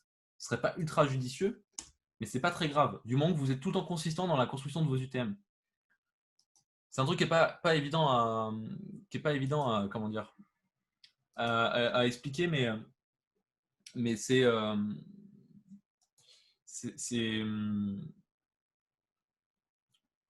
en gros, quand vous allez avoir Google Analytics, là typiquement, vous avez mis en source newsletter. Si vous mettez toujours bien newsletter et vous ne commencez pas à mettre des fois des newsletters routards et campagne name comme ça, et des fois de changer et de le mettre là, si vous commencez à changer, à faire ce genre de changement d'une campagne à une autre, ça va tout vous péter. Pourquoi? Parce que du coup, dans source, là, si vous regardez sur Google Analytics, vous pourrez cliquer sur newsletter et voir les stats globales des newsletters en général. Le problème, c'est que si vous avez rajouté à un moment donné un truc après une newsletter, et ben en fait, ça va être faussé. Parce que vous aurez une newsletter et vous aurez une newsletter avec ce que vous avez rajouté après. Donc, ça va différencier deux newsletters sur des sources. Ce que vous ne voulez pas, en fait. Vous, dans vos sources, vous voulez avoir globalement comment les newsletters ont performé. Ensuite, le médium, ça vous permet de savoir très précisément quel lien. Donc, ça, pareil, c'est un truc sur lequel vous êtes mis d'accord entre vous. Et ensuite, la campagne name, ça vous permet de savoir quand et quoi. Donc, vous savez que c'est la newsletter, vous savez que c'est le 5/05/2020 et que c'est la newsletter du routier. Et donc là, vous êtes mis d'accord sur tout ça avec votre équipe. C'est pas trop grave si c'est pas forcément bon, il faut juste que ce soit consistant sur la manière de construire tout le temps. Et donc là, on voit que ça me donne un URL ici. Donc là, je peux le copier et si je le mets là-dedans, alors je vais pas le lancer parce que sinon ça me faussait mes stats, mais Mais là, j'ai ce petit bout là qui vient de se rajouter. Et ça, c'est le lien que j'ai partagé à tout le monde, global, hein, ce lien comme ça. Et ça, derrière, dans Google Analytics, ça va me permettre de traquer d'où viennent les gens. Je peux pour vous montrer avec un peu plus un peu plus de détails, je vais vous montrer Google Analytics si vous voulez. Alors, j'ai juste un problème avec. Est-ce que c'est plus ou moins, ça commence à être un peu plus clair sur les analytics? J'essaie de vous montrer à quoi mon Google Analytics ressemble.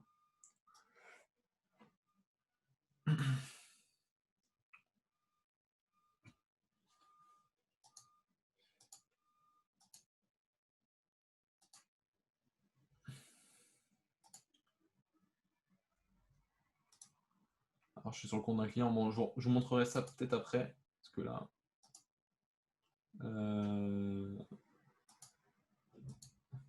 Bon, je vous montrerai ça plus tard. Est-ce que c'est clair pour ces items?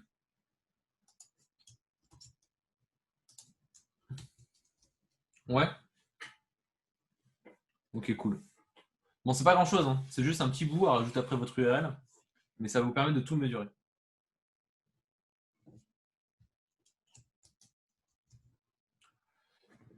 On passe à la suite?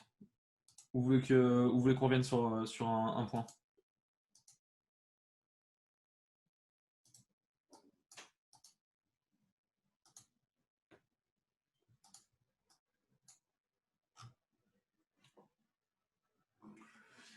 Alice me demande si le tout c'est d'avoir un compte de base, un compte Google Analytics et ensuite tout suit. En fait, pas vraiment. Le tout c'est de bien paramétrer vos Google Analytics.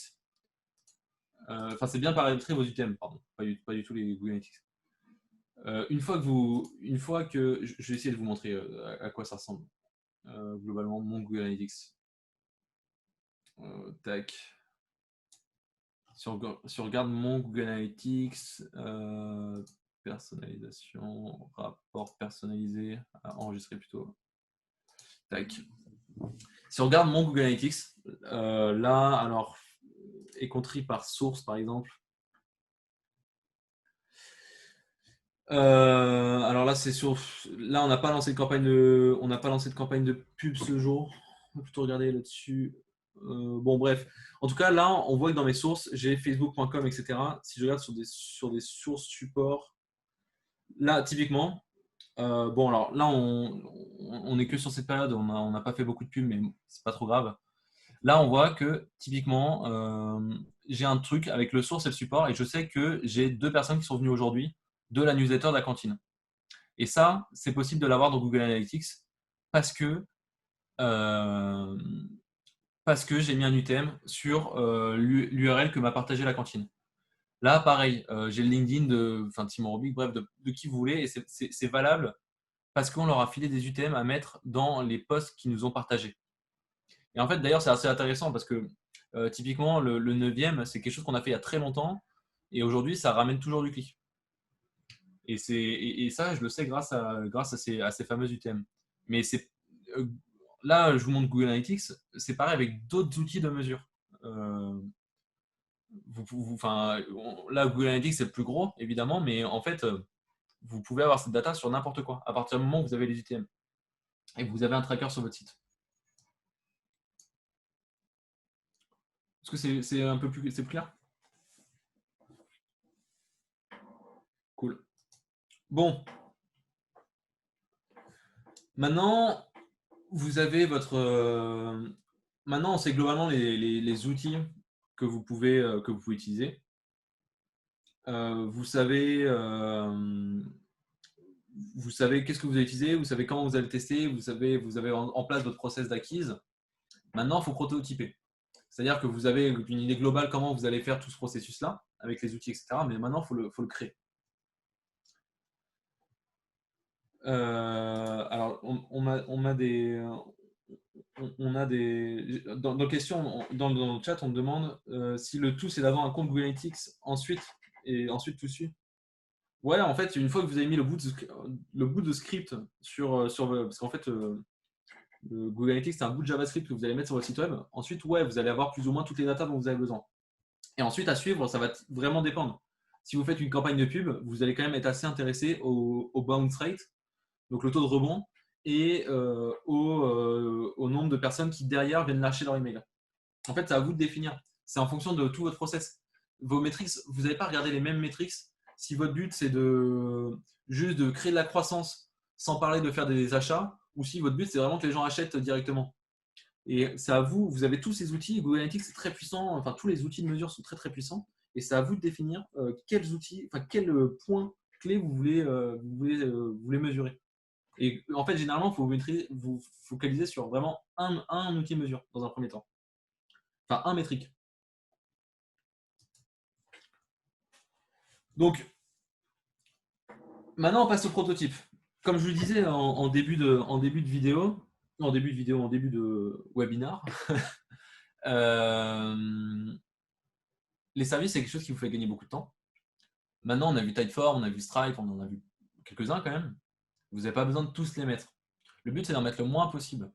De la même façon où là, on parlait des analytics, on parlait des outils de mesure, vous n'allez pas regarder tous vos métriques. Google Analytics, ça vous donne tout, c'est une usine à gaz. Ça vous donne des métriques sur absolument tout. Vous n'allez pas tout regarder. Vous allez vous décider de vous concentrer sur le taux de clic et le taux de rebond, par exemple. Ce qui va vous intéresser, c'est combien de personnes ont cliqué sur la newsletter et c'est quoi le taux de rebond. C'est un exemple. Mais vous allez vous concentrer sur ces deux choses-là. Bah, c'est pareil avec les services. Vous allez vouloir utiliser le moins possible. Mais c'est important d'utiliser les bons. Maintenant, c'est important de comprendre comment ces fameux services fonctionnent. Donc, service, c'est ce qu'on appelle, c'est Stripe, c'est Mailchimp, c'est tout ça. En fait, tout ça, ça fonctionne avec des API. Est-ce que vous savez ce que c'est des API? Je vais vous l'expliquer de toute façon.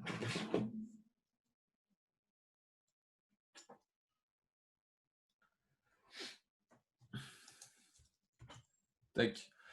Bon, pour comprendre ce que c'est une API, d'abord, il faut comprendre comment fonctionne le web. Le web, c'est assez simple. En gros, comment ça fonctionne? Vous avez votre PC, qui est donc il y a le PC et vous êtes sur un navigateur, et vous allez faire une requête HTTP avec un URL qui va venir faire une requête à un serveur. Typiquement, quand vous faites lewagon.org, ça va taper sur le serveur du wagon avec votre requête HTTP, et ce serveur du wagon va renvoyer à votre client un fichier HTML avec du CSS, avec du JS. En gros, il va renvoyer le site web. Donc, quand vous tapez l'URL, ça vient dans le serveur et ça vous renvoie en retour le site web, pour faire simple. Donc, le site web, c'est composé d'HTML, de CSS, de JS. Donc, JS pour JavaScript. C'est pas plus compliqué que ça. Et quand vous cliquez, quand vous faites une recherche Google, vous voyez plein de possibilités. En fait, vous allez tout simplement cliquer sur un lien. Donc, c'est exactement le même processus. Vous cliquez sur le lien et ça va faire une requête HTTP qui derrière va vous renvoyer le site web. Donc ça, c'est le web pour les humains. Le web pour les humains, c'est du contenu lisible. Là, typiquement, vous voyez ces images, elles sont mises en colonne, il y a de la couleur, il y a des textes en gras, il y a des machins, bref. Ça, c'est typiquement un truc qu'un site web pourrait vous renvoyer. Et donc, c'est du web pour les humains. Une API, c'est du web, mais pour les robots. C'est-à-dire qu'un robot en a rien à péter du style de voir des images en colonne avec des belles couleurs, etc. Un robot s'en fout. Lui, ce qui lui intéresse, c'est la data. Et c'est pour ça qu'en fait, une API, ça va être le même principe. C'est-à-dire que vous allez faire une requête à un serveur, donc ce serveur va vous renvoyer en retour de la data brute. Donc du JSON, du CSV, du XML. En gros, si ça vous renvoie du JSON, ça va ressembler à ça. Donc là, ce que vous avez vu ici, ça c'est version être humain. Ça c'est version API. C'est strictement la même data, plus ou moins en tout cas. Donc là, vous avez la value. Donc ça va être ça c'est les sous que vous voyez ici. First name, last name. Et ça c'est au format JSON. Donc ça c'est le type de données que va renvoyer une API. Donc un bon exemple de ça, si on compare, c'est de regarder mon profil GitHub public que je vais vous montrer ici.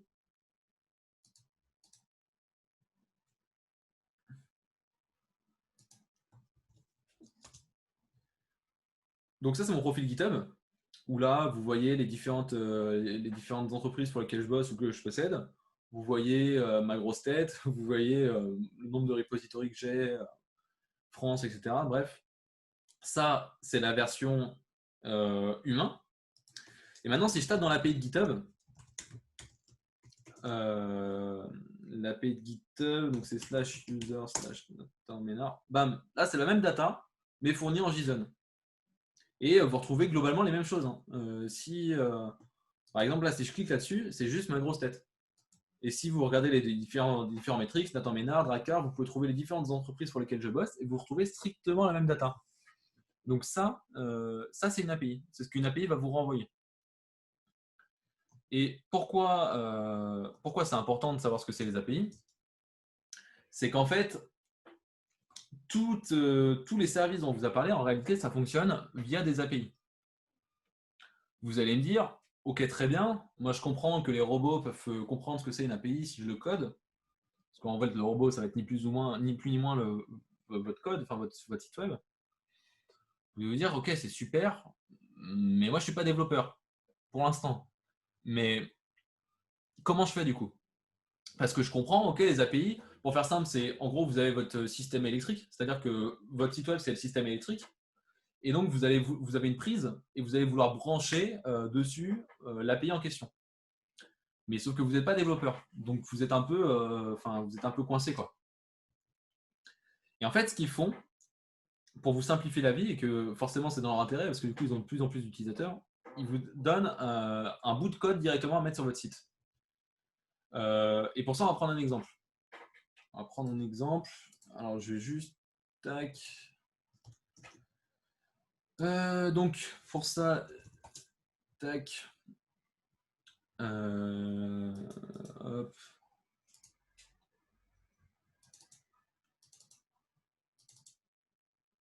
Donc, hier, en 10 minutes, j'ai fait ça.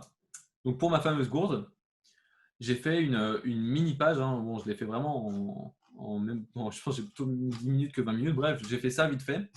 Ou disons que ça, c'est mon bout de landing page que j'ai plagié sur Apple. Et donc, je voudrais là rajouter un Typeform. Donc, je voudrais utiliser l'API de Typeform. Là, a priori, c'est pas évident, parce qu'on sait que c'est une API, ça va envoyer de la data. Mais en fait, on va se rendre compte que Typeform me permet de faire de façon super simple. Donc là, ça c'est mon site que vous visualisez, et ça, ici, c'est mon code. Donc là, si vous regardez, c'est mon HTML. Vous voyez qu'il y a strictement la même data. Là, hop, vous retrouvez les mêmes textes. Donc là, par exemple, là, vous voyez que c'est gourde.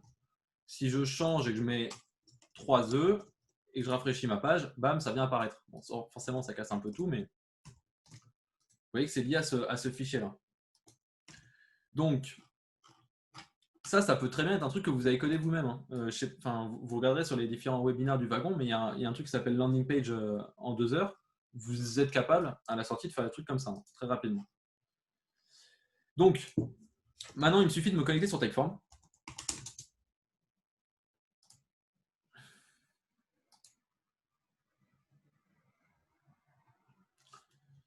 Tac. N'hésitez pas à me poser des questions en attendant que je fasse ça. Là, je vais créer un nouveau formulaire from scratch.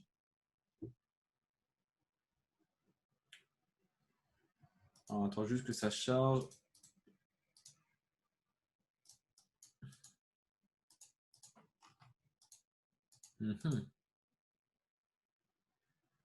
Ah, cool. Donc, j'ai mon Typeform. Donc, mon Typeform, ça va être pour l'iGourde. Et donc, bon, je pourrais m'embêter à mettre des trucs, mais là, on va juste mettre le mail. Ton mail, s'il te plaît. Bon, évidemment, on fera un truc mieux que ça. Hein.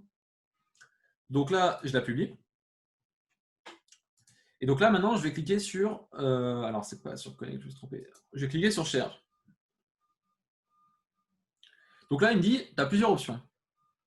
Tu peux la partager, tu peux partager directement le lien. Donc là, je l'ai copié. Si je le mets dans un URL, hop, j'ai mon texte.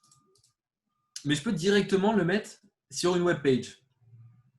Donc je clique là-dessus. Et donc là, il me propose de gérer la largeur, la hauteur, etc. Je clique sur Get the code, je copie le code, et là, dans ce fichier HTML, j'ai juste le rajouter. Hop, je rajoute ce que Typeform m'a donné. Donc ça, c'est bête et méchant, c'est juste du copier-coller. Et pas besoin d'en savoir plus. Je sauvegarde. Et si maintenant je regarde mon site, bam, j'ai mon Typeform qui vient d'apparaître. Point. Ça m'a pris 30 secondes. Et donc c'est pour ça que maintenant, vous pouvez, en sachant un tout petit peu coder, faire un truc assez sympa, assez rapidement. Et c'est aussi pour ça, quand on voit la simplicité de faire ce genre de choses, que vous vous rendez compte qu'il n'y a pas de raison de mettre des jours à tester votre idée. Ça peut être très rapide. Donc là, évidemment, cette landing page, il y a pas mal de problèmes. Alors, on sent le design très épuré à la Apple. Il faudrait montrer en quoi c'est différenciant, il faudrait parler de la cible, il faudrait que les gens puissent s'identifier, etc. Il faudrait faire un travail qui est évidemment un peu mieux que ça, mais quand même, en fait, c'est très rapide. Si vous avez bien fait le taf là, de ce que je vous ai montré avant, de l'empathie map et du persona, et que vous avez des métriques assez clés, vous avez des retours, vous savez ce qui marche pas, en tout cas, vous êtes prêt à le mesurer, c'est très simple. Donc là, j'ai mon Typeform.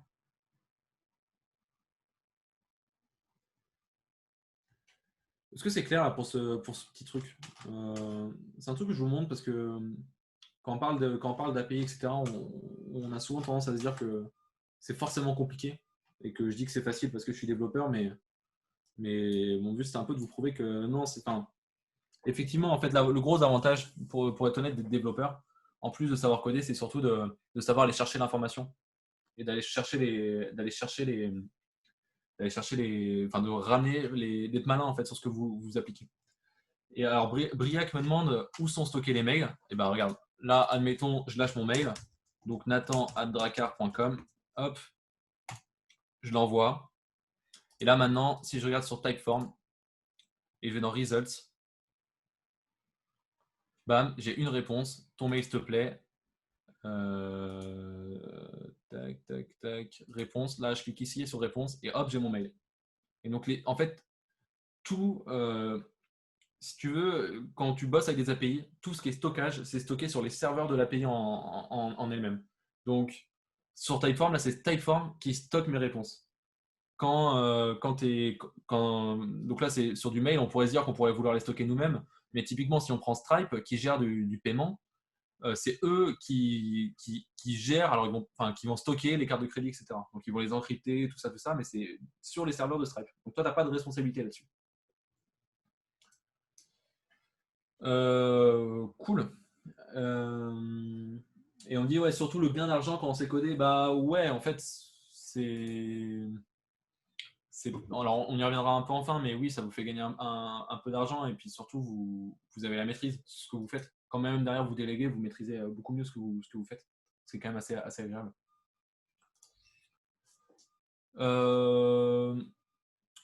C'est clair sur ce. Je pense que c'est clair sur ce petit exemple. Donc maintenant que vous avez votre service, donc là si on reprend ma landing page, ok super, j'ai mon Typeform, et ça c'est mon critère d'activation. J'ai pas envie de faire des précommandes pour l'instant, donc je veux juste du mail. Ok. Maintenant, ce mail-là, j'ai envie potentiellement d'automatiser. Typiquement, je me rends compte là à chaque fois, les gens ils lâchent leur mail. Et ça fait 30 fois que les gens lâchent leur mail et à chaque fois je suis obligé de leur envoyer un mail manuellement. Et franchement, ça me gonfle. Et ben là, j'ai envie de le connecter à quelque chose pour automatiser cette tâche. Le process là, de ce que je viens de dire, il est assez important. J'ai pas anticipé l'automatisation. Pourtant, c'était logique qu'il n'y aurait pas que ces emails, ça serait chiant de les envoyer à chaque fois que j'aurai des réponses. Sauf que potentiellement, vous n'avez aucune personne qui vient lâcher son mail. Et en fait, tout ce que vous avez fait, du coup, c'est un peu pour rien. Mais admettons, j'ai suffisamment de réponses. Là, j'ai envie d'automatiser ce truc-là, qui est le mail de follow-up. Typiquement, le mec, là, j'ai lâché mon mail. J'aimerais bien que le site m'envoie un mail qui dit bon, bah, salut Nathan, merci d'avoir lâché ton mail. On se tient au courant très vite. Bref, ce que vous voulez, quoi. Donc, pour ça, vous pouvez utiliser des connecteurs d'API comme Zapier. Zapier, c'est un truc qui est ultra puissant. Est-ce que vous connaissez Zapier?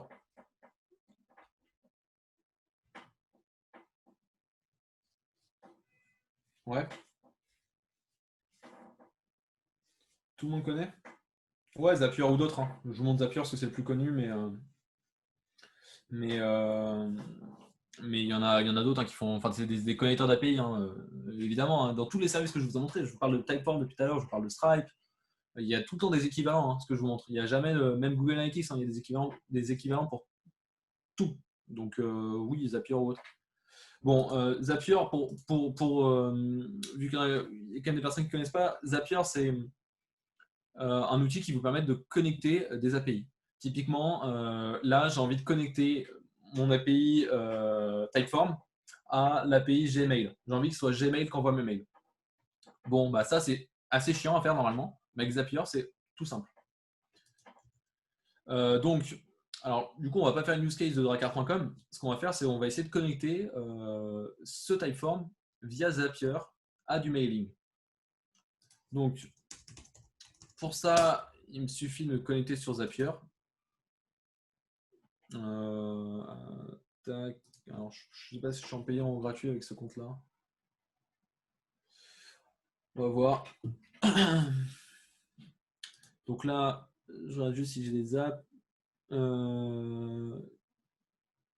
Tac. Donc, il me suffit de créer ce qu'on appelle un zap. Et donc là, je vais chercher mon application. Donc, d'où ça vient? Donc là, je vais cliquer sur Typeform, parce que je veux connecter Typeform à Gmail.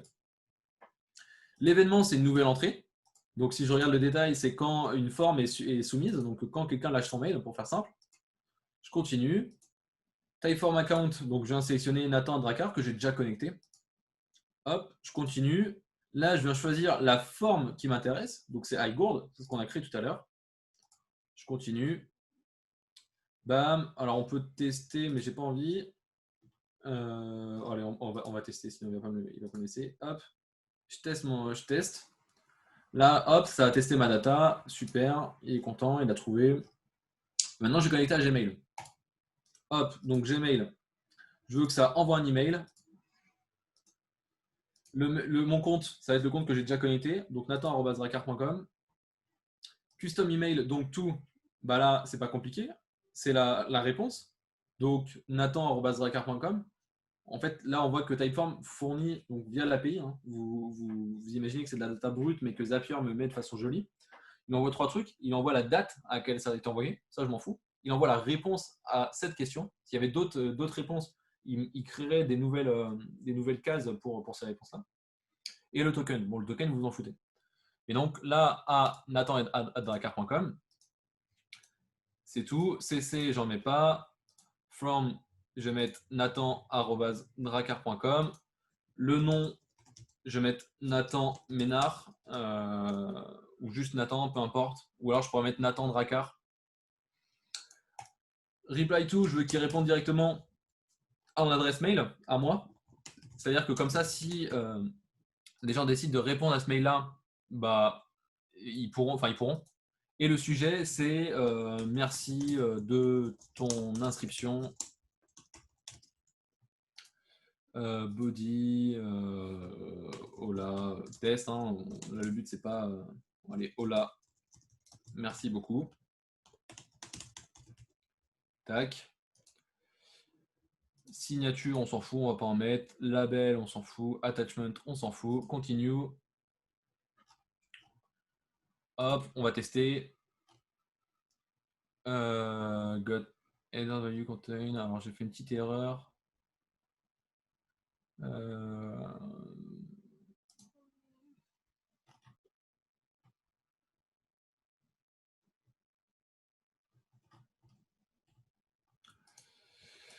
Alors, qu'est-ce que j'ai fait? Bon, de toute façon, on va pas passer 1000 ans.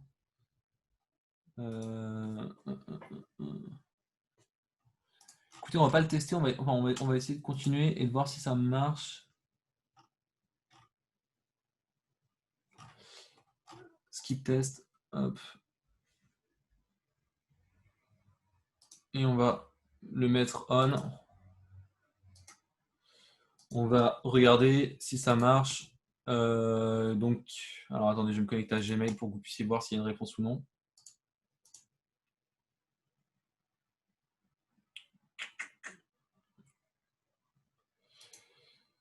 Tac, donc on va mettre une autre adresse mail. Je suis pas sûr que ça marche, on va regarder.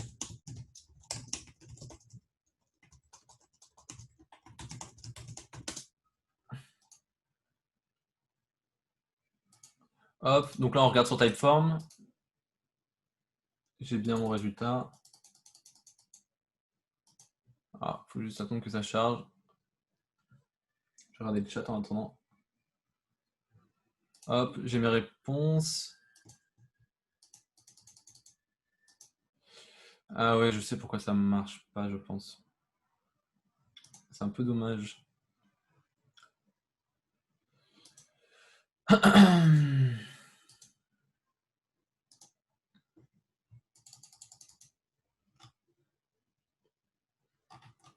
Tac, alors on va juste éditer Customize Email en fait, c'est là-dedans.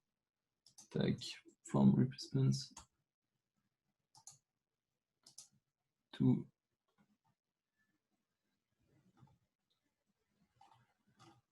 Ça c'est machin, editing. Je sais pas pourquoi il marche pas ce truc là. Sinon c'est pas grave. Je vais vous montrer un autre truc sinon, mais je comprends pas. Je comprends pas pourquoi ça marche pas. Alors là, ça a l'air d'être bon, paradoxalement. Donc on va regarder, je vais vous... truc dangereux à faire en webinaire, je vais vous montrer si j'ai bien reçu le mail ou pas. Ouais. Tac. Bon, tant pis, j'ai pas trop envie de m'attarder là-dessus, j'ai déjà pris trop de temps. Mais globalement, en fait, je vais vous montrer du coup un de mes apps.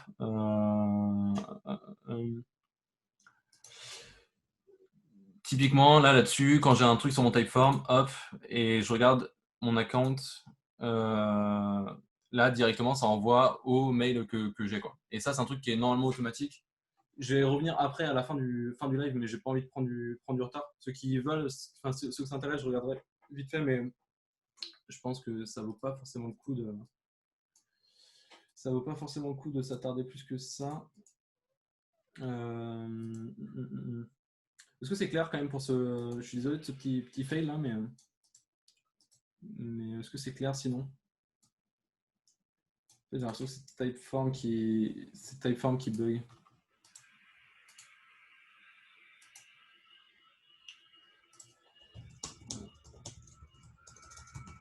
Ouais, c'est globalement clair pour tout le monde. Cool.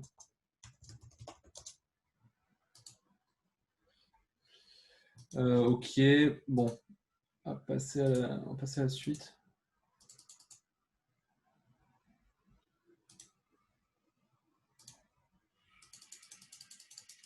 Bon, un truc qui est quand même cool hein, en utilisant des API comme Typeform, c'est qu'il y a plein de trucs qui marchent rapidement sans trop se prendre la tête. Typiquement, je suis notifié par email à chaque fois que j'ai une nouvelle réponse. Là, je ne vous montre pas mes mails, mais en fait, vous regarderez, enfin, vous verrez si vous utilisez, vous avez les réponses directement. Ce qui est cool avec Typeform, en plus, c'est que là, typiquement sur iGourd, je peux rajouter plein de trucs. Je vous parlais du paiement tout à l'heure. Ça, je peux vous montrer Legal Payment. Là, j'ai déjà connecté Stripe et bam, là, je peux rajouter du paiement. Je peux paramétrer ça au prix que je veux et c'est bon quoi. Et ça, c'est assez incroyable mine de rien. Et pareil, si je veux le connecter, si je veux avoir une notification, Typeform est intégré avec plein de trucs, notamment Slack. Je peux avoir une notification sur Slack à chaque fois qu'il y a quelqu'un qui lâche son email, quoi. Bon, petit fail quand même, c'est pas trop grave. Les takeaways de ça, c'est que c'est important de prendre les bons services pour votre landing page. Pas besoin d'être fancy, pas besoin d'en mettre 10 000, ça sert à rien. Automatiser les tasks automatiser tout ce que vous pouvez avec Zapier, mais faites ça en dernier recours. Faut que vous automatisiez que les trucs douloureux. C'est-à-dire que vous n'allez pas commencer à automatiser quelque chose avant que vous en ayez réellement le besoin. Ça, c'est surtout un truc de dev. Les devs aiment bien passer des heures à automatiser des trucs et tout parce que c'est assez gratifiant. C'est sympa de faire des process de fou furieux où tout est automatisé. Je peux me dire, bon, bah alors quand j'ai un client, je veux que ça se mette sur mon Trello, je veux que ça fasse un emailing automatique avec 7 relances sur le mec. Je veux que ça s'ajoute là-dessus, je veux que ça contacte ma team de vente, je veux que ça informe ma mère pour lui dire super, j'ai fait une vente. Ouais, mais déjà, attends de voir si tu en as vraiment besoin et si tu as suffisamment de trafic et de contenu pour ça, quoi. Et c'est un truc, enfin, tous les systèmes qui sont devenus complexes étaient simples à la base. En tout cas, il faut les garder simples à la base. Et ça, c'est valable aussi sur le pur design de votre landing page. Passez pas des heures à designer votre landing page, que vous la codiez ou non. Faites un truc simple et efficace. Concentrez-vous sur c'est qui la cible. Il faut que les gens puissent savoir ce qu'il y a là-dedans pour eux. C'est-à-dire comprendre c'est quoi leur intérêt à eux chez vous. Basta. Et puis qu'ils comprennent votre produit. Enfin bref, en gros, votre produit pitch, mais c'est tout. Et ça, c'est un truc qui est qu'on vous répète et que globalement la plupart des entrepreneurs vous répètent. C'est un truc que vous allez négliger probablement. En tout cas, vous allez faire l'erreur une fois parce que c'est, comme je vous le disais à un moment, il y a beaucoup d'ego là-dedans. Et c'est dur. Il y a beaucoup d'ego et surtout on est perdu. Enfin, quand on est entrepreneur, on ne sait pas c'est quoi forcément la route à prendre. Et du coup, on vivote un peu partout et on ne sait pas trop ce qu'on fait, on ne sait pas trop pourquoi, on entend plein de trucs. Le vrai truc, c'est de choisir des chiffres clés. Enfin, c'est d'abord d'émettre des hypothèses, d'admettre que tout ce que vous faites au début, que ce soit la cible, etc., ça ne reste que des hypothèses. De vous dire que ce sera 30 euros, de vous dire qu'ils seront prêts à acheter, tout ça, c'est des hypothèses. Ensuite, c'est d'établir des chiffres clés, des métriques clés pour valider ou non ces hypothèses et le faire de façon objective, c'est-à-dire vous mettre vraiment des critères, vous dire si j'ai un taux de croissance de 5% chaque mois, c'est que je suis dans le vrai.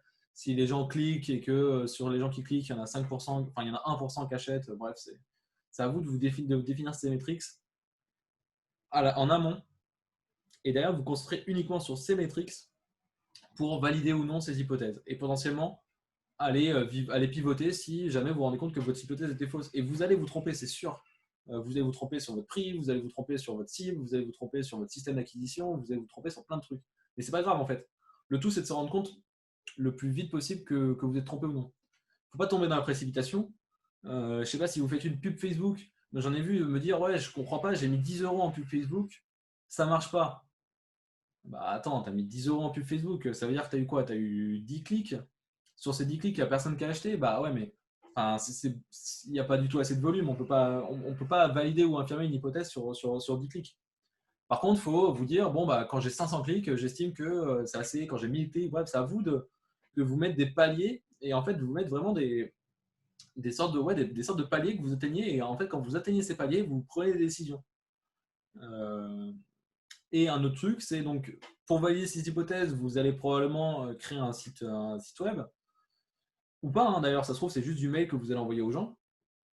Mais en tout cas, vous allez probablement utiliser des services. Si vous faites du mail, vous allez sans doute utiliser Mailchimp. Bref, c'est d'utiliser les bons services. Le but, c'est de gagner du temps. Vous n'avez pas à perdre de temps en début de projet.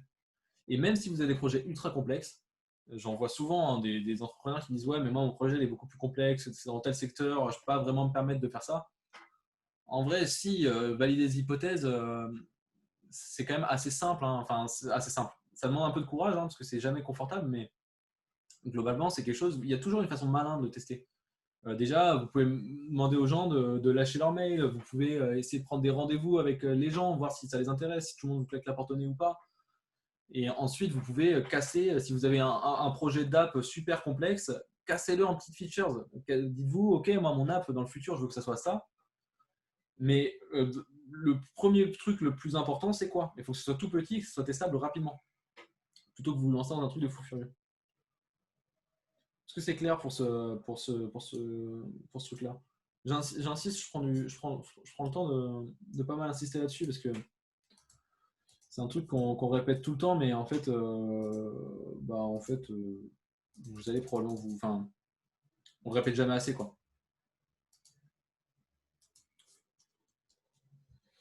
Bon, maintenant, rapidement, admettons vous avez vous avez testé votre idée, vous êtes sûr elle marche, c'est bon, vous faites des ventes, les gens lâchent leur email, vous avez les activés, vous avez même vous êtes recommandé par les gens, bref, tout marche bien, c'est cool. Maintenant, il faut scaler. Vous avez, là, le truc, c'est que vous avez fait une simple landing page qui était uniquement du front-end, comme je vous l'ai dit à un moment. Maintenant, il va falloir mettre une logique derrière. C'est-à-dire que, admettons, ma gourde, ça y est, elle se vend, parce que j'ai mis un système de paiement sur Typeform et les gens, ils l'achètent, c'est cool. Bon, maintenant, il va falloir que je les envoie, maintenant, il va falloir que je gère les commandes, maintenant, il va falloir que je fasse pas le truc. Donc, il va me falloir un gestionnaire de vente, il va me falloir un truc d'inventaire pour que je ne vende pas des trucs qui sont en rupture de stock. Bref, et là, il va falloir que je mette de la logique derrière ma façade. Et donc, pour ça, il faut aller full stack. Donc, il va falloir ajouter un langage de back-end qui est Ruby, Python, PHP, ce que vous voulez, connecté à une base de données. Parce que vous allez vouloir typiquement, le nombre de gourdes qui vous reste en stock, ça va être dans votre base de données. Parce que la base de données, c'est ce qui va vous permettre de stocker toutes les infos. Et donc, votre langage de back-end va être en interaction avec votre base de données. Pour ça, vous avez deux options. Soit trouver un développeur. Et donc, là, il y en a des développeurs. Évidemment, le monde des développeurs, c'est un peu particulier parce qu'il y a quand même plus de demandes que d'offres. Donc, c'est pas évident de trouver des développeurs. Si jamais vous arrivez à en trouver un, faites gaffe à plusieurs points. Déjà, certes, il y a l'expérience, etc. Et ça va être compliqué pour vous d'évaluer un développeur si vous ne savez pas coder. Mais faites aussi gaffe que vous êtes aligné sur la façon de travailler, sur comment il aime bien travailler, et sur comment vous allez essayer de scaler. Faut que vous faut que vous sentiez à l'aise avec votre développeur. Si c'est vous qui le gérez. Et c'est pas, si vous n'avez pas d'expérience dans le milieu du développement, c'est pas évident hein, parce qu'il y a la gestion de produits, il y a pas mal de choses à faire qui ne sont pas forcément évidentes. Et donc, une bonne façon de. Et je vous dis ça honnêtement, hein, c'est quand même pas évident. Et d'ailleurs, c'est pour ça moi, que j'avais fait le wagon au début. C'est que, en fait, dans ma startup, je faisais appel à des freelances et je comprenais rien de ce qu'ils me disaient. Des fois, j'ai l'impression de me faire arnaquer et tout me prenait 1000 ans et ça me saoulait. Et donc, une autre solution, c'est de devenir un développeur vous-même et de la construire vous-même. Et quand bien même vous la construisez pas, en fait, de savoir coder, ça vous permet de vraiment comprendre beaucoup plus en profondeur si oui ou non, ce que vous faites, quoi. Parce que probablement que votre application, ça va être votre cœur de métier. Et en fait, aujourd'hui, on dit tout le temps qu'il n'y a plus forcément besoin de coder pour faire des trucs, etc. Et je suis d'accord, dans une certaine limite. Si vous êtes un entrepreneur à succès, que vous avez beaucoup d'expérience, etc., vous allez réussir à pas coder et à gérer. Mais parce que vous savez déléguer, quand c'est vos premières boîtes, ça va être très compliqué, mine de rien. C'est pas évident. Ouais. C'est pas évident de gérer ça. Et donc, de savoir coder, mine de rien, ça vous permettra de déléguer avec beaucoup plus d'efficacité. Et ça, c'est un truc qu'il faut un peu anticiper parce que d'être développeur, ça va vous apprendre à être malin et à être créatif, surtout si vous faites le wagon où vous êtes très orienté produit. Et en plus de ça, ça va vous. En plus d'avoir ce côté malin, vous allez être capable vraiment de communiquer avec des gens parce que vous saurez travailler en groupe. Et ça, c'est une belle force. Et c'est un truc que quand vous aurez la tête sous l'eau, que vous ne pourrez pas forcément vous permettre. Donc c'est bien d'anticiper parce que ça, c'est des compétences que de toute façon, elles vous serviront quoi que vous fassiez dans la vie. Donc c'est pas mal de l'anticiper. C'est pas quand vous aurez 1000 clients qui vous harcèlent jour et nuit que vous aurez le temps de prendre 2 mois de votre vie pour faire autre chose. Et c'est possible, hein. On en voit des entrepreneurs qui font ça. C'est moins facile, mais c'est possible. Voilà, c'est tout pour moi. J'espère que ce webinaire vous a plu. Et beaucoup d'infos dans ce webinaire, c'est pas évident. Mon but, c'est quand même mon premier but, c'était de vous montrer que c'est pas forcément très compliqué de tester, de créer des produits, le vrai but, c'est qu'entreprendre aujourd'hui, je pense que c'est pas très compliqué. En tout cas, ça peut être très rapide. Et j'ai essayé de vous montrer ça. Et c'est aussi de vous montrer quelques petits outils, quelques petites choses que vous pouvez utiliser dans votre vie d'entrepreneur au quotidien. J'espère que ça a répondu à ces deux attentes. Je reste un peu pour ceux qui veulent. Si vous avez des questions, n'hésitez pas. Si vous voulez me parler de votre boîte, n'hésitez pas. Rétention, à quoi je pensais? On me demande dans le chat. Rétention, je pensais simplement au fait de.